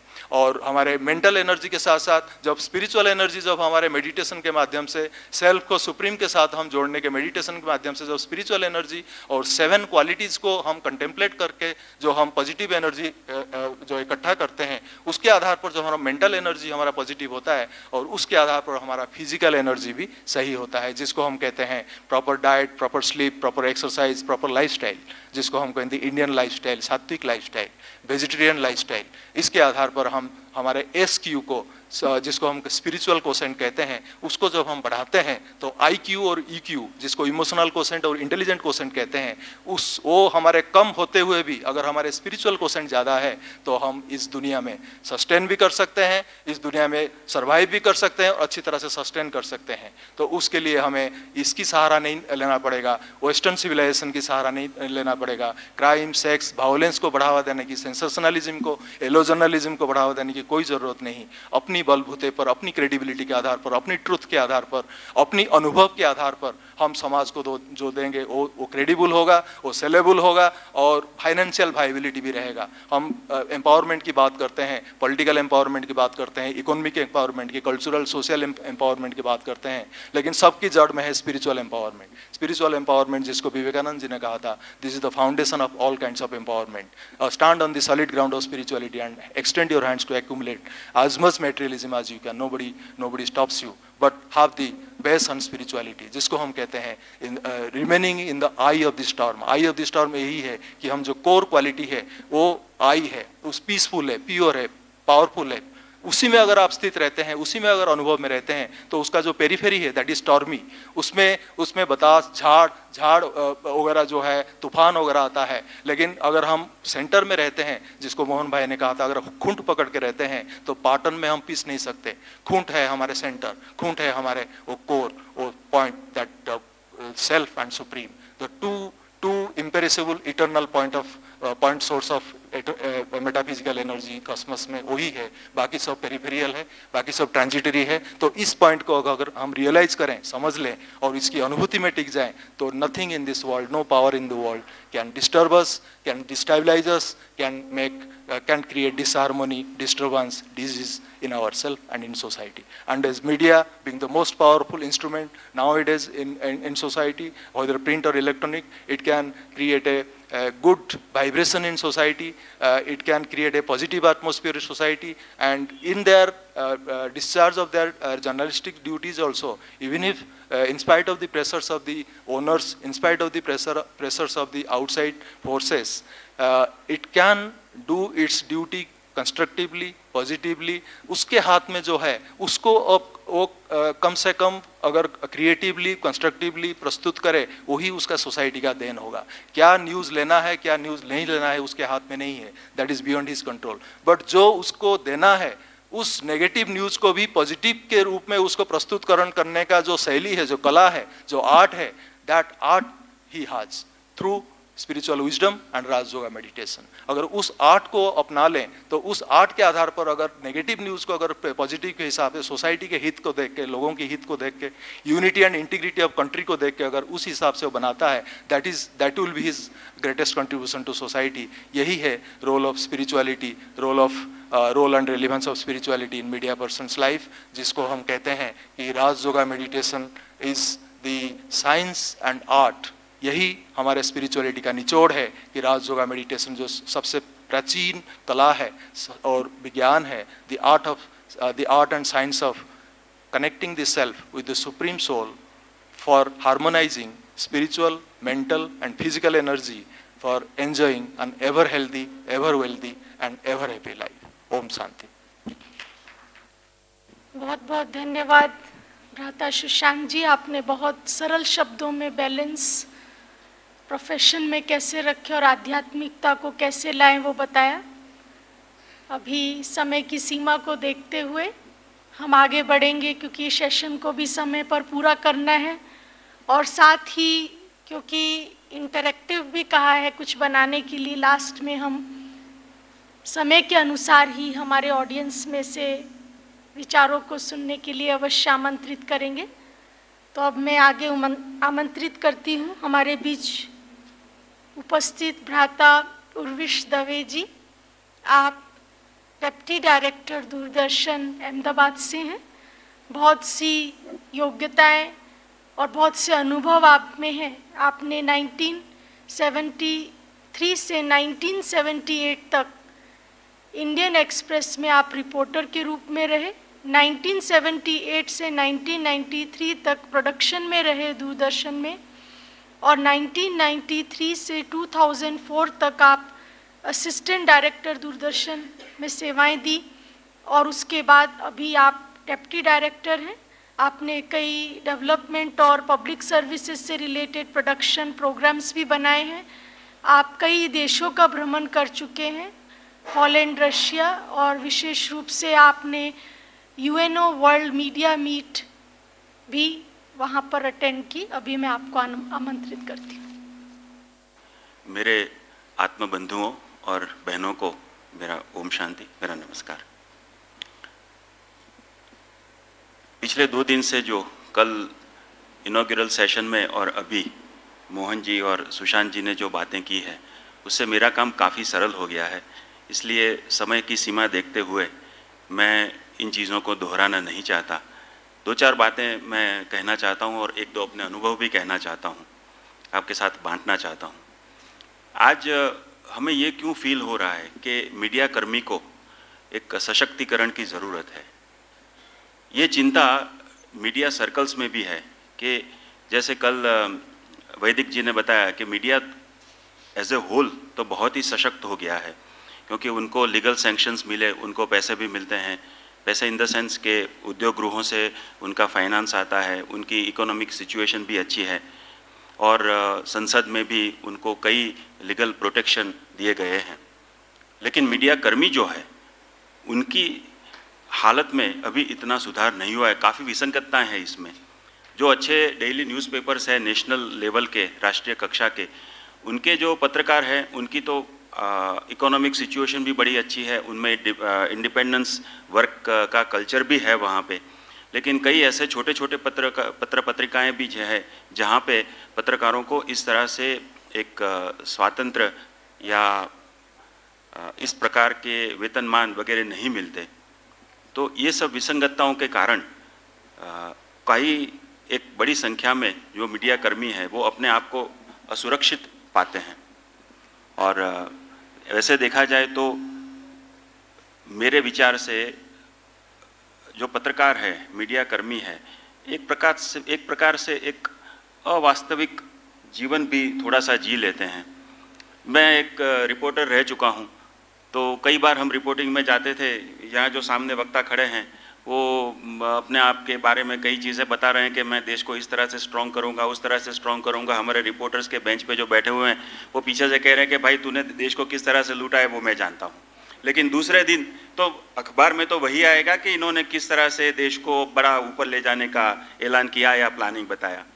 तो इस तरह से कई ऐसी परिस्थितियों से हम गुजरते हैं, और इस तरह से आपके ऊपर, एक मीडिया कर्मी के ऊपर हर तरफ से जो एक सत्य, असत्य, अर्ध सत्य, इन सब चीज़ों का एक बॉम्बार्डमेंट होता है। तो उनमें से एक कई बार वो एक कंफ्यूज हो जाता है कि इसमें से क्या सच है, क्या झूठ है, मैं क्या दूं लोगों को, क्या इसको शिफ्ट कर दूं, किसको मैं हाथ न लगाऊं।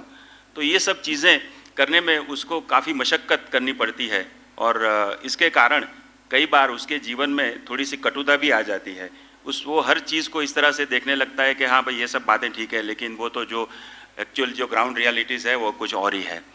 ये सब चीज़ें होने के कारण मुझे लगता है कि एक मैंने एक्चुअली एक 10 मिनट का इसके ऊपर प्लानिंग किया था, लेकिन हमारे पास समय नहीं है, इसलिए मैंने इसको थोड़ा छोटा सा कर दिया है।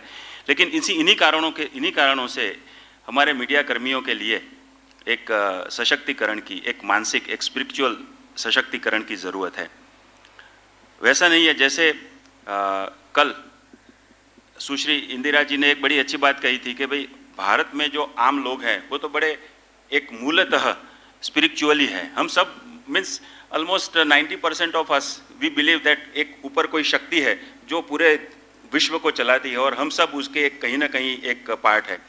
एक हम उस शक्ति को थोड़े से एक वफादार रहने का भी प्रयास करते हैं, लेकिन बाद में जब रियलिटी जब हमारे ऊपर आती है तब हम विचलित हो जाते हैं कि हम कहाँ जाए, क्या करें। इसी के कारण ये स्पिरिचुअलिटी की ज़रूरत है। मैं 2-3 चीज़ें आपसे बताना चाहता हूँ कि हमारे जो मीडिया कर्मी है, या तो कोई भी हो जो कामकाजी आदमी हो, जो जहाँ भी काम कर रहा हो, देश के लिए काम कर रहा हो, किसी भी विभाग में हो, प्रभाग में हो, पत्रकारित्व में हो या किसी और प्रोफेशन में हो, अगर अपना काम वो ठीक तरह से निष्ठा से करे तो मैं तो उसे एक स्पिरिचुअल एंडेवर की तरह ही देखता हूँ। मैंने 2-4 चीज़ें देखी है। मैं 1990 में मैं अहमदाबाद दूरदर्शन के लिए एक प्रोग्राम करता था जिसका नाम था अंतरंग। वो प्रोग्राम अनवरत 3 साल तक चला। एवरी वीक वो प्रोग्राम आता था। That was cultural and development magazine about people. उसमें कोई राजकीय पर्सनालिटी या व्यक्तित्व कभी नहीं आता था। लोगों ने क्या किया, लोगों का क्या कल्चर है, लोगों ने क्या प्रयास किए, उसके ऊपर एक मैगजीन फॉर्म में ये प्रोग्राम होता था। अब हर प्रोग्राम में उसके 3 या 4 सेगमेंट होते थे, तो पूरा वीक मुझे बाहर उसके लिए रहना पड़ता था। और बुधवार को जब वो टेलीकास्ट होता था तो मीन्स आप ये मान लीजिए कि वीक में 3-4 दिन मैं शूटिंग कर रहा हूँ, एक दिन एडिटिंग कर रहा हूँ, एक दिन स्क्रिप्ट लिख रहा हूँ और दूसरे दिन वो टेलीकास्ट हो रहा है। जैसे टेलीकास्ट हो गया मैं दूसरे प्रोग्राम के लिए निकल चला। तो इस तरह से 3 साल तक। लेकिन उन 3 सालों में मुझे एक आत्मिक आनंद इतना मिला। और मैं आपको ये बताऊं कि मुझे 3 सालों में कभी हेडेक भी नहीं हुआ कभी, क्योंकि मुझे एक सेंस ऑफ फुलफिलमेंट का एक प्रतीति होती थी कि मैं कुछ कर रहा हूँ, अपनी एक जिम्मेदारी लोगों के प्रति मैं निभा रहा हूँ। उसका जो एक आनंद था, उसका जो संतोष था, तो वो मुझे कहीं न मेरे ऊपर कभी, ये शायद मैं तो इसे भगवान का ही चमत्कार मानता हूँ, ऊपर वाले का ही, कि न मेरे ऊपर कभी कोई शारीरिक, मानसिक या मेरे कौटुंबिक ऐसी कोई तनाव या ऐसे कोई प्रयास या ऐसे कोई प्रसंग आए कि जिनसे आपको कभी स्ट्रेस हो, ऐसा कुछ हुआ नहीं। 3 साल ऐसे बीते और मैं इतना खुश रहता था कि मैं अपने आप अननेसेसरीली गुनगुनाता रहता था कभी, और हमेशा यही सोचता रहता था कि मुझे आगे क्या करना है। तो क्योंकि एक पवित्र जिम्मेदारी मान करके मैं इसको चलता था, तो लोग भी मेरे साथ, जो मेरी टीम थी, दे वर ऑल्सो वेरी हैप्पी।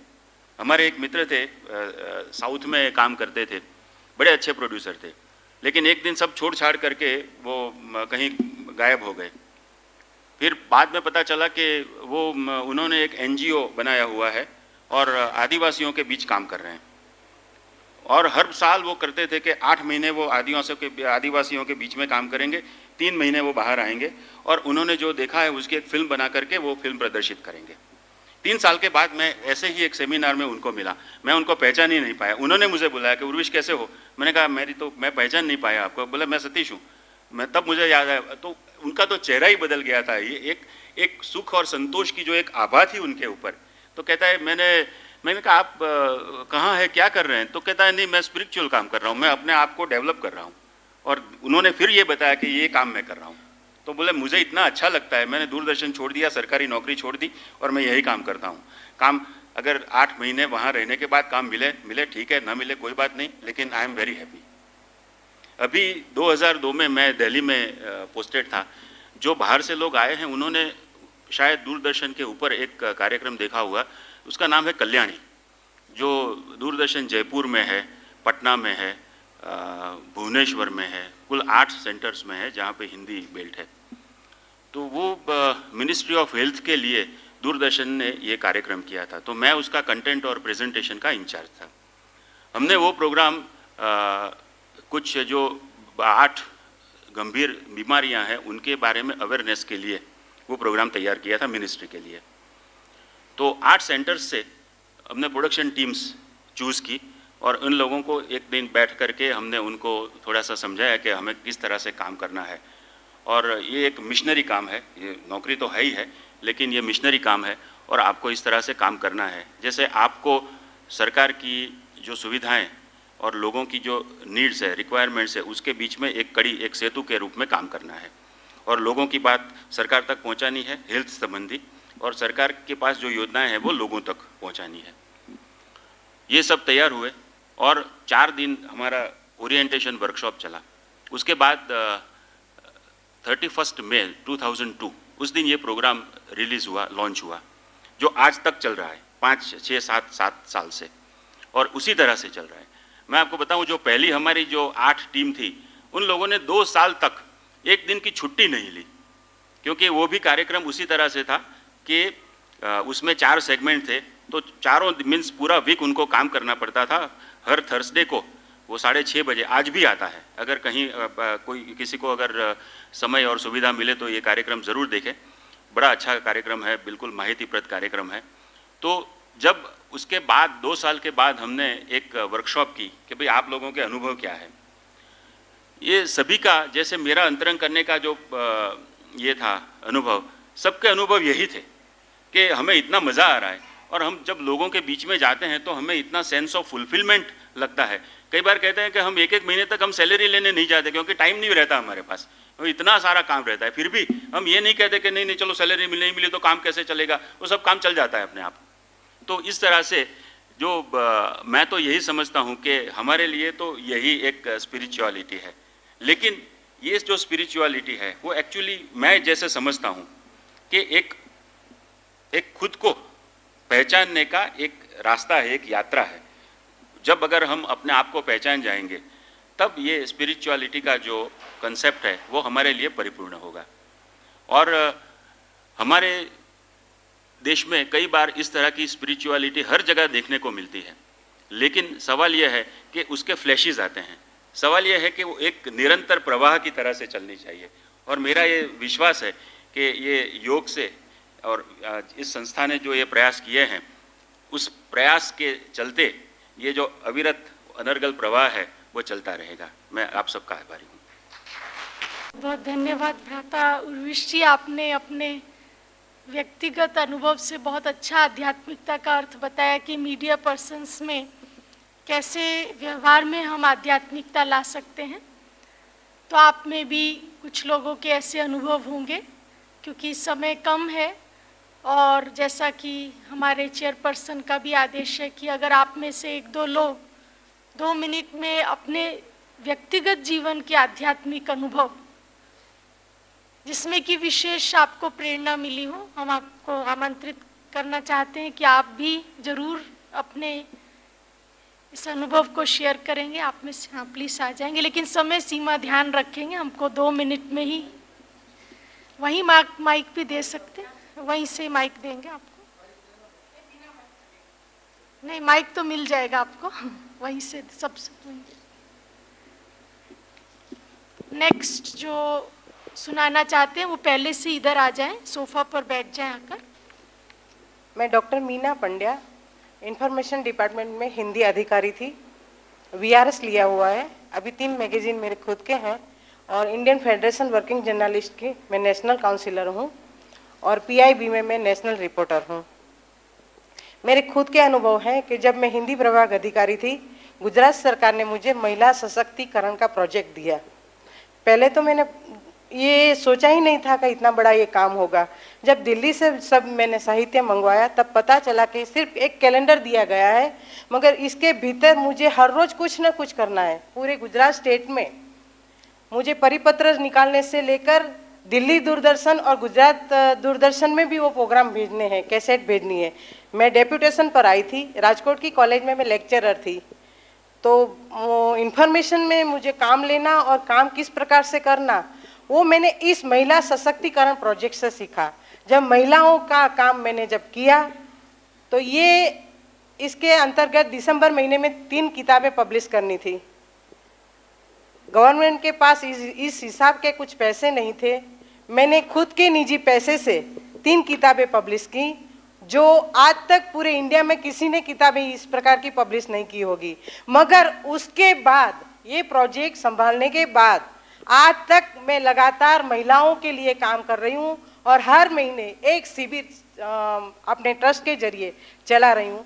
तो मीडिया ने मुझे काम सौंपा, मैंने निष्ठा निभाई और अब वो मेरी प्रवृत्ति बन गई है। दूसरी बात, पिछले साल जब मैं आई तो मैं ग्लोबल हॉस्पिटल गई थी। मैडम ने ग्लोबल हॉस्पिटल के विषय में बहुत सारा बताया था।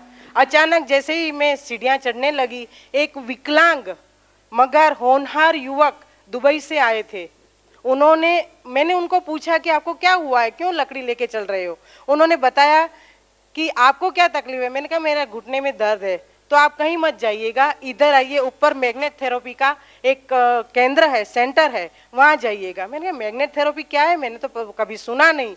फिर उन्होंने अपना पूरा इतिहास बताया, उनकी मंगनी कहाँ हुई थी, जयपुर में हुई थी, कौन यहाँ लाया, वो भावनगर के थे।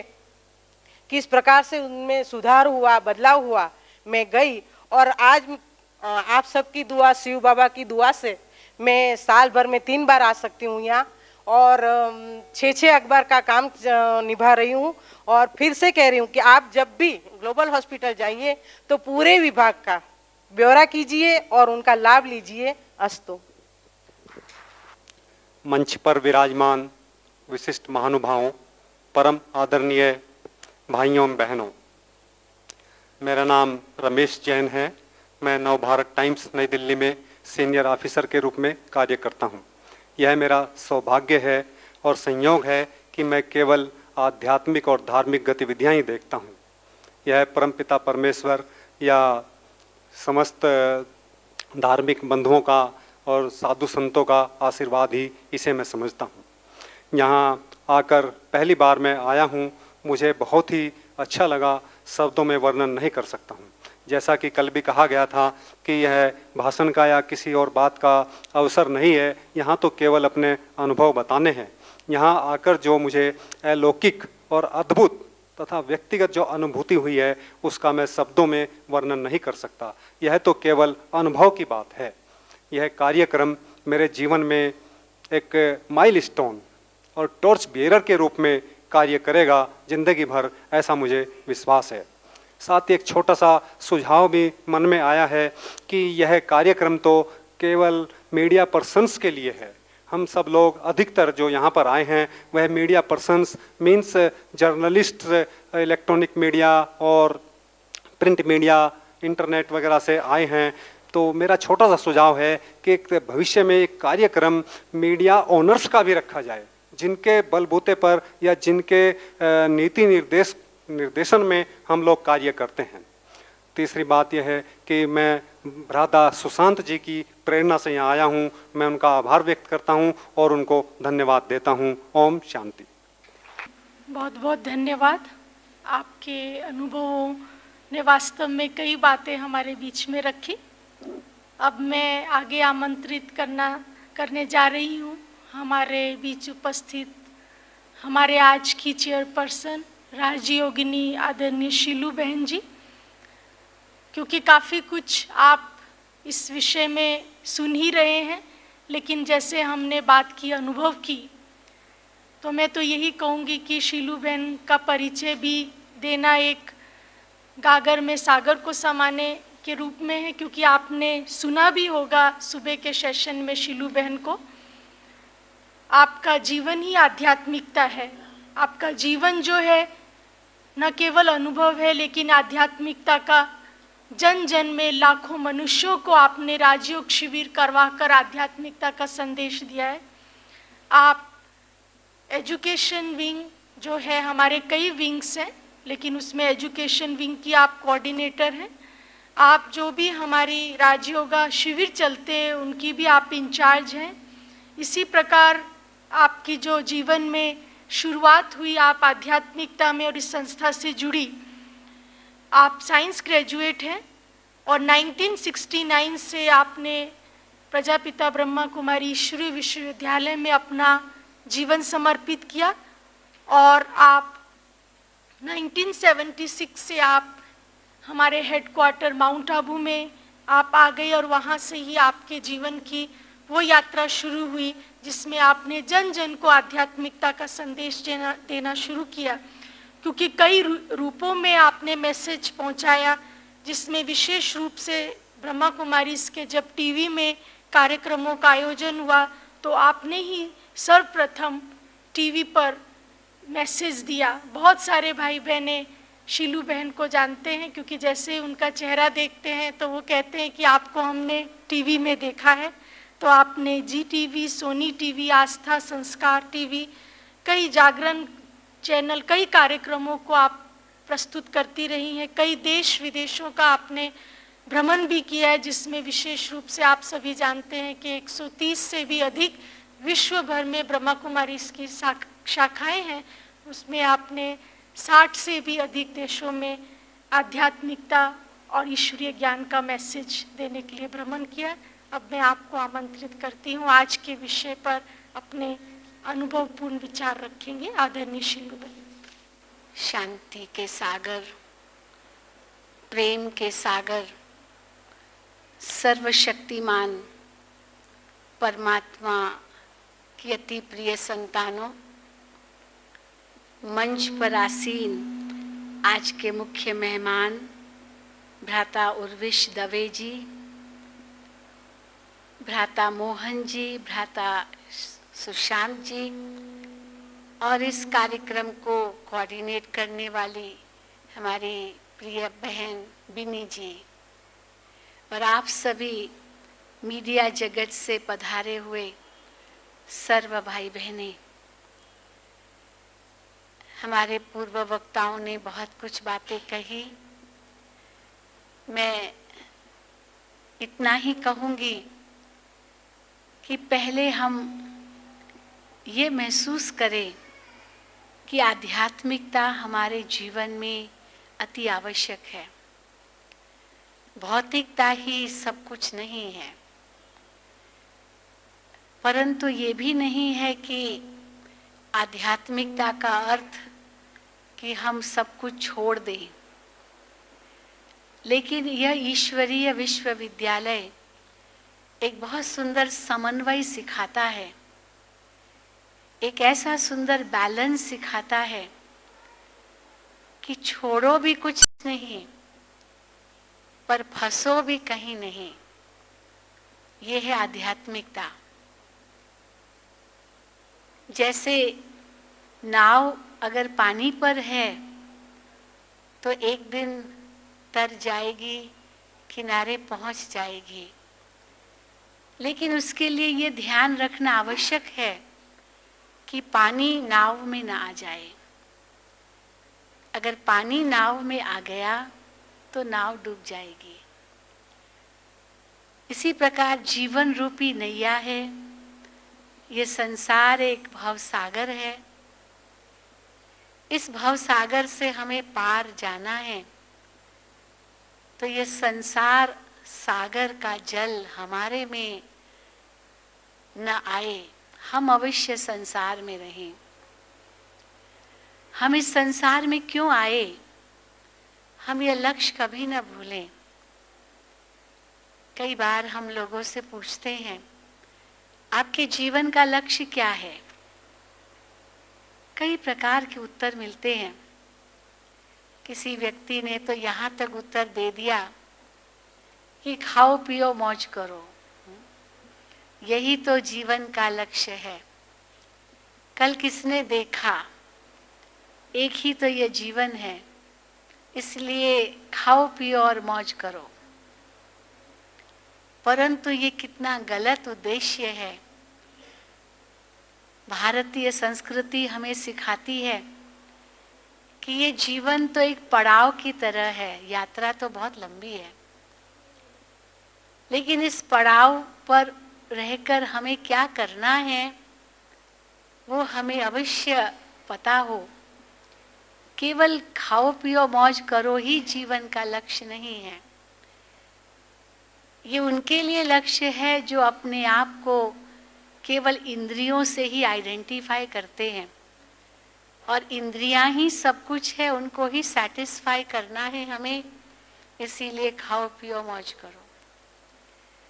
फिर दूसरा कोई लक्ष्य बना सकता है कि होड़ करो, होर्डिंग या परिग्रह, सब कुछ चाहिए चाहिए चाहिए। पर उस समय हम ये भूल जाते हैं कि हमें कितना चाहिए, कितना हमें चाहिए। थोड़ा सा अगर सोचते भी हैं तो लगता है कुछ ज़्यादा तो चाहिए नहीं। कितना पहनेंगे, कितना खाएंगे, क्या एक ही पलंग पर सोना है, एक ही समय एक ही वस्त्र पहनना है, एक ही जूता पहनना है, मतलब कि और कितना हम कर सकते हैं। परंतु चाहिए चाहिए कि जो होड़ लगी हुई है, इसमें इंसान बाकी सब बातों को भूल जाता है। हमको केवल अपने लिए नहीं जी रहे हैं, हम समाज के लिए जी रहे हैं। अपने लिए जिया तो कौन सी बड़ी बात हुई, वो तो जानवर भी जीते हैं अपने लिए। इसलिए हम क्यों आए हैं इस संसार में, अगर वो भी सदा हमारी बुद्धि में हो तो हमारे जीवन में आध्यात्मिकता आ जाएगी। किसी ने ठीक कहा है कि जीवन का तो अगले पल का भी भरोसा नहीं, लेकिन हम सामान इतना बटोर रहे हैं जैसे कि 100 साल जीना है, अगले पल का भी भरोसा नहीं। तो फिर आखिर जीवन का लक्ष्य क्या है? परमात्मा ने हमें बहुत सुंदर लक्ष्य दिया है। अगर ये हम समझ जाएं तो हमारे जीवन के कर्म ही बदल जाएंगे और वही सच्ची आध्यात्मिकता हम अपने जीवन में भी ला सकेंगे, व्यवसाय में भी ला सकेंगे, समाज में, अपने प्रति, परमार्थ के प्रति आदि आदि हम सब कुछ कर सकेंगे। तो पहला लक्ष्य संसार में आने का था, जैसे शेक्सपियर ने कहा, this world is a stage and we are all actors playing our respective roles. तो एक एक्टर की भांति रोल भले भिन्न भिन्न बजा रहे हैं। आप भी सुबह से लेकर कितने रोल बजाते होंगे, अलग अलग लोगों के साथ अलग अलग प्रकार का रोल, परंतु आपका जो अस्तित्व है वो बदलता नहीं, वो आप भूल नहीं सकते। एक एक्टर कितने रोल बजाता है, कितने फिल्मों में शूटिंग करता होगा सुबह से लेकर रात्रि तक, लेकिन वो वास्तव में कौन है ये कभी नहीं वो भूलता। पर हमने ये भुला दिया, इस मंच को ही अपना घर मान लिया और रोल को ही अपना वास्तविक स्वरूप समझ लिया। तो आध्यात्मिकता पहले हमें इसी बात को प्रेरित करती है कि आप रोल और आइडेंटिटी को डिफरेंशिएट कीजिए। रोल अच्छे से अच्छा बजाइए, एक्टर अच्छे से अच्छा पार्ट बजाए, ये उसका लक्ष्य होता है। लेकिन जब पार्ट पूरा हुआ वो भूल जाता है, क्योंकि उसका अस्तित्व कुछ और है। इसलिए अच्छे से अच्छा मैं पार्ट बजाऊं, जो भी मुझे रोल मिला है, एक अच्छा पति के रूप में, अच्छी पत्नी के रूप में, अच्छी माँ के रूप में, पिता के रूप में, भाई के रूप में, एक मीडिया पर्सन के रूप में, अर्थात जो मेरा कार्य है मैं उसे अच्छे से अच्छी तरह निभाऊं। लेकिन उसके साथ साथ दूसरा लक्ष्य ये है कि उस लक्ष्य में, उस कर्म में मैं क्या दूं, ये दूसरी बात है। मुझे क्या समाज को देना है, क्योंकि जो मैं समाज को दूंगा वो समाज से मुझे वापस मिलेगा। ये कर्म की गति है, ये आध्यात्मिकता का रूप है। आप जैसा करोगे वैसा ही आप भरोगे। तो जो मैं समाज को दूंगा, समाज से मुझे वही वापस मिलना है, ये हम कभी ना भूलें। तो क्या मैं दे रहा हूं समाज को, ये लक्ष्य हमारा हो कि जो जब आध्यात्मिकता हमारे जीवन में आती है, जैसे हमारे पूर्व वक्ता ने कहा, हम एक आत्मा है, शांत स्वरूप है, प्रेम स्वरूप है, सुख स्वरूप है, आनंद स्वरूप है, शक्ति स्वरूप है, तो मैं समाज में वही दूं, क्योंकि वही मेरे पास वापस आना चाहिए जो मैं चाहता हूं अपने प्रति। इसलिए मेरे जो कर्तव्य हो या मेरे जो कर्म हो उसी अनुसार हो कि मैं अपने कर्मों में वो गुण व्यक्त करूं, चाहे मैं मन से, चाहे वचन से, चाहे कर्म से, चाहे अपनी भावनाओं से, चाहे अपनी वृत्ति से या दृष्टि से या स्मृति से। ये सारी अलग अलग स्टेजेस है, देने के लिए ये सब स्टेजेस है। तो मैं वही दूं जो मैं अपने लिए चाहती हूँ। मैं ये नहीं सोचूं कि मुझे ही सब कुछ मिले, क्योंकि मुझे उतना ही मिलेगा जितना मैं देती हूँ। अब ये भी एक आध्यात्मिकता की एक बहुत ऊंची स्थिति है। अगर मैं सुख चाहती हूँ तो मुझे सुख देना होगा, और सुख देना इसके लिए मेहनत नहीं है, क्योंकि मेरा ही वो निजी स्वभाव है। तो इस प्रकार से हम आध्यात्मिकता को अपने जीवन में ला सकते हैं।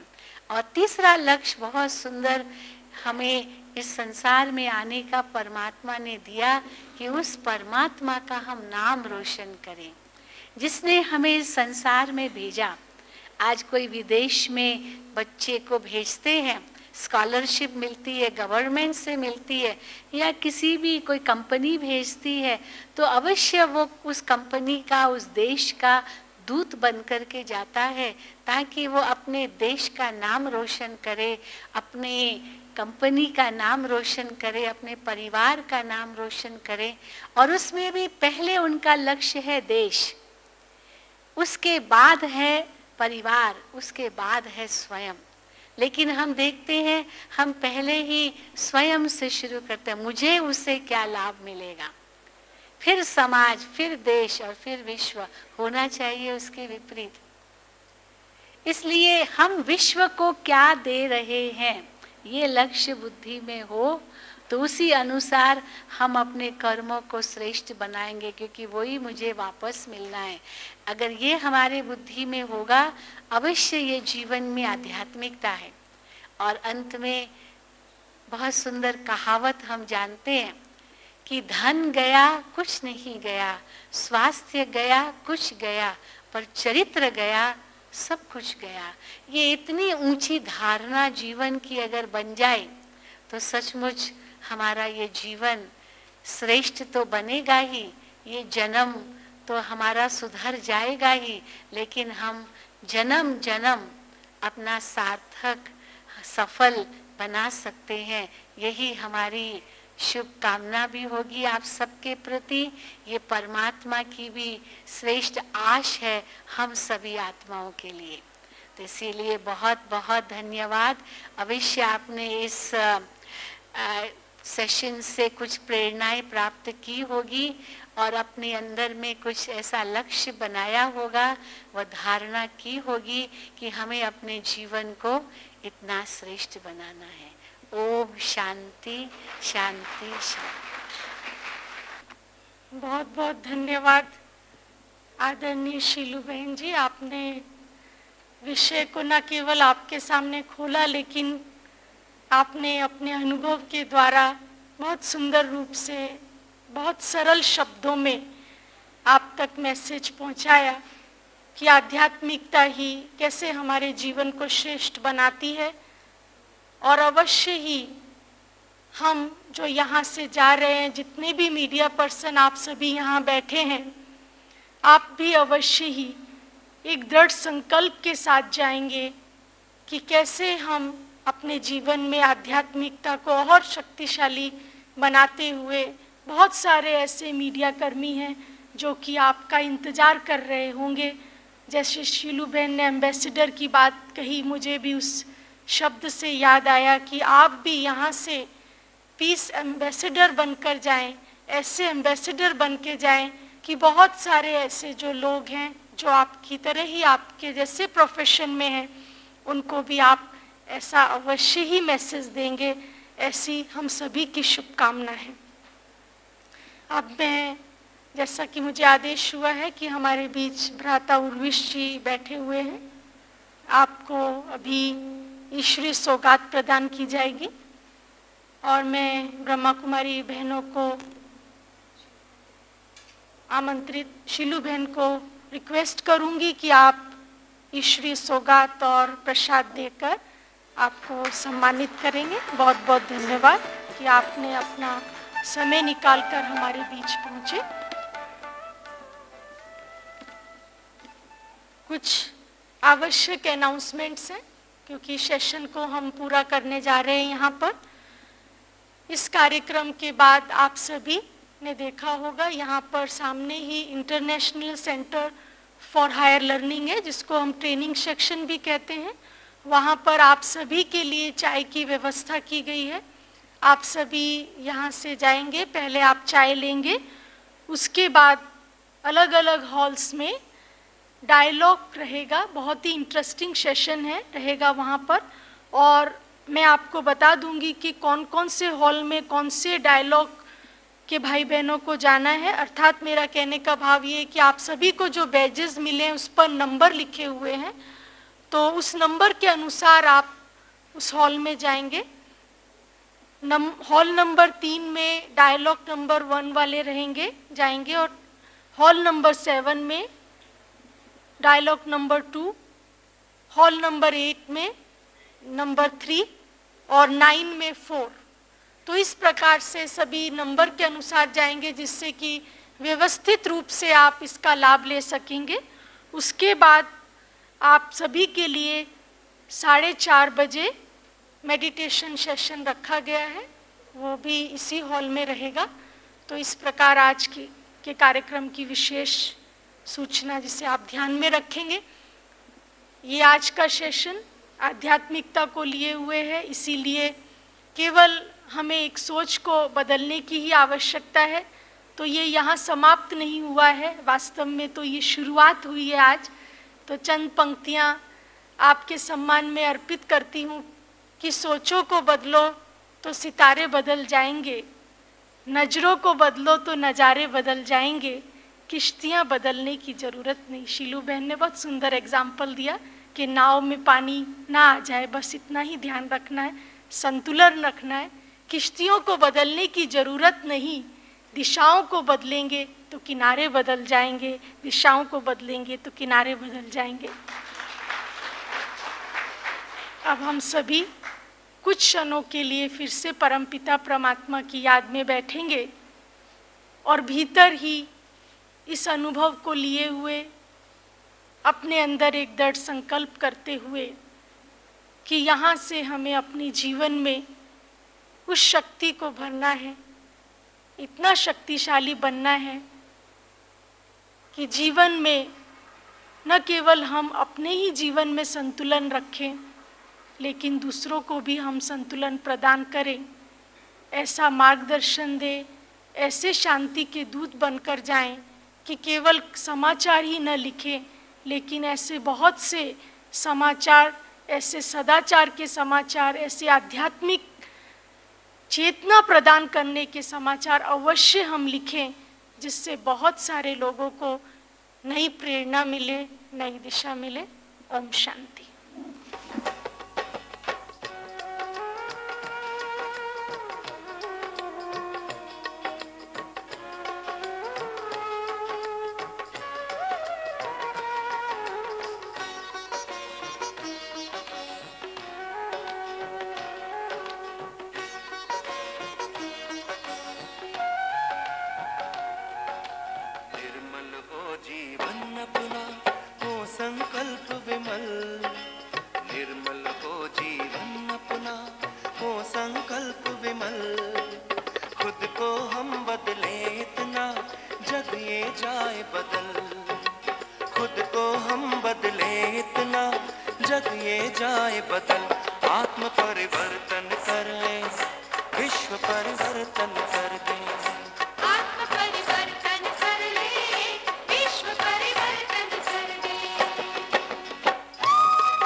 भला करो और जाओ भूल, भला करो और जाओ भूल, वो अपना बस यही उसूल। शूल बिछाए कोई पथ में तो भी बिछाना हमको फूल, तो भी बिछाना हमको फूल। शुभ संकल्पों के मोती सुख के रचे महल, शुभ संकल्पों के मोती सुख के रचे महल। खुद को हम बदले इतना जग ये जाए बदल, खुद को हम बदले इतना जग ये जाए बदल। आत्म परिवर्तन कर ले, विश्व परिवर्तन, आत्म परिवर्तन।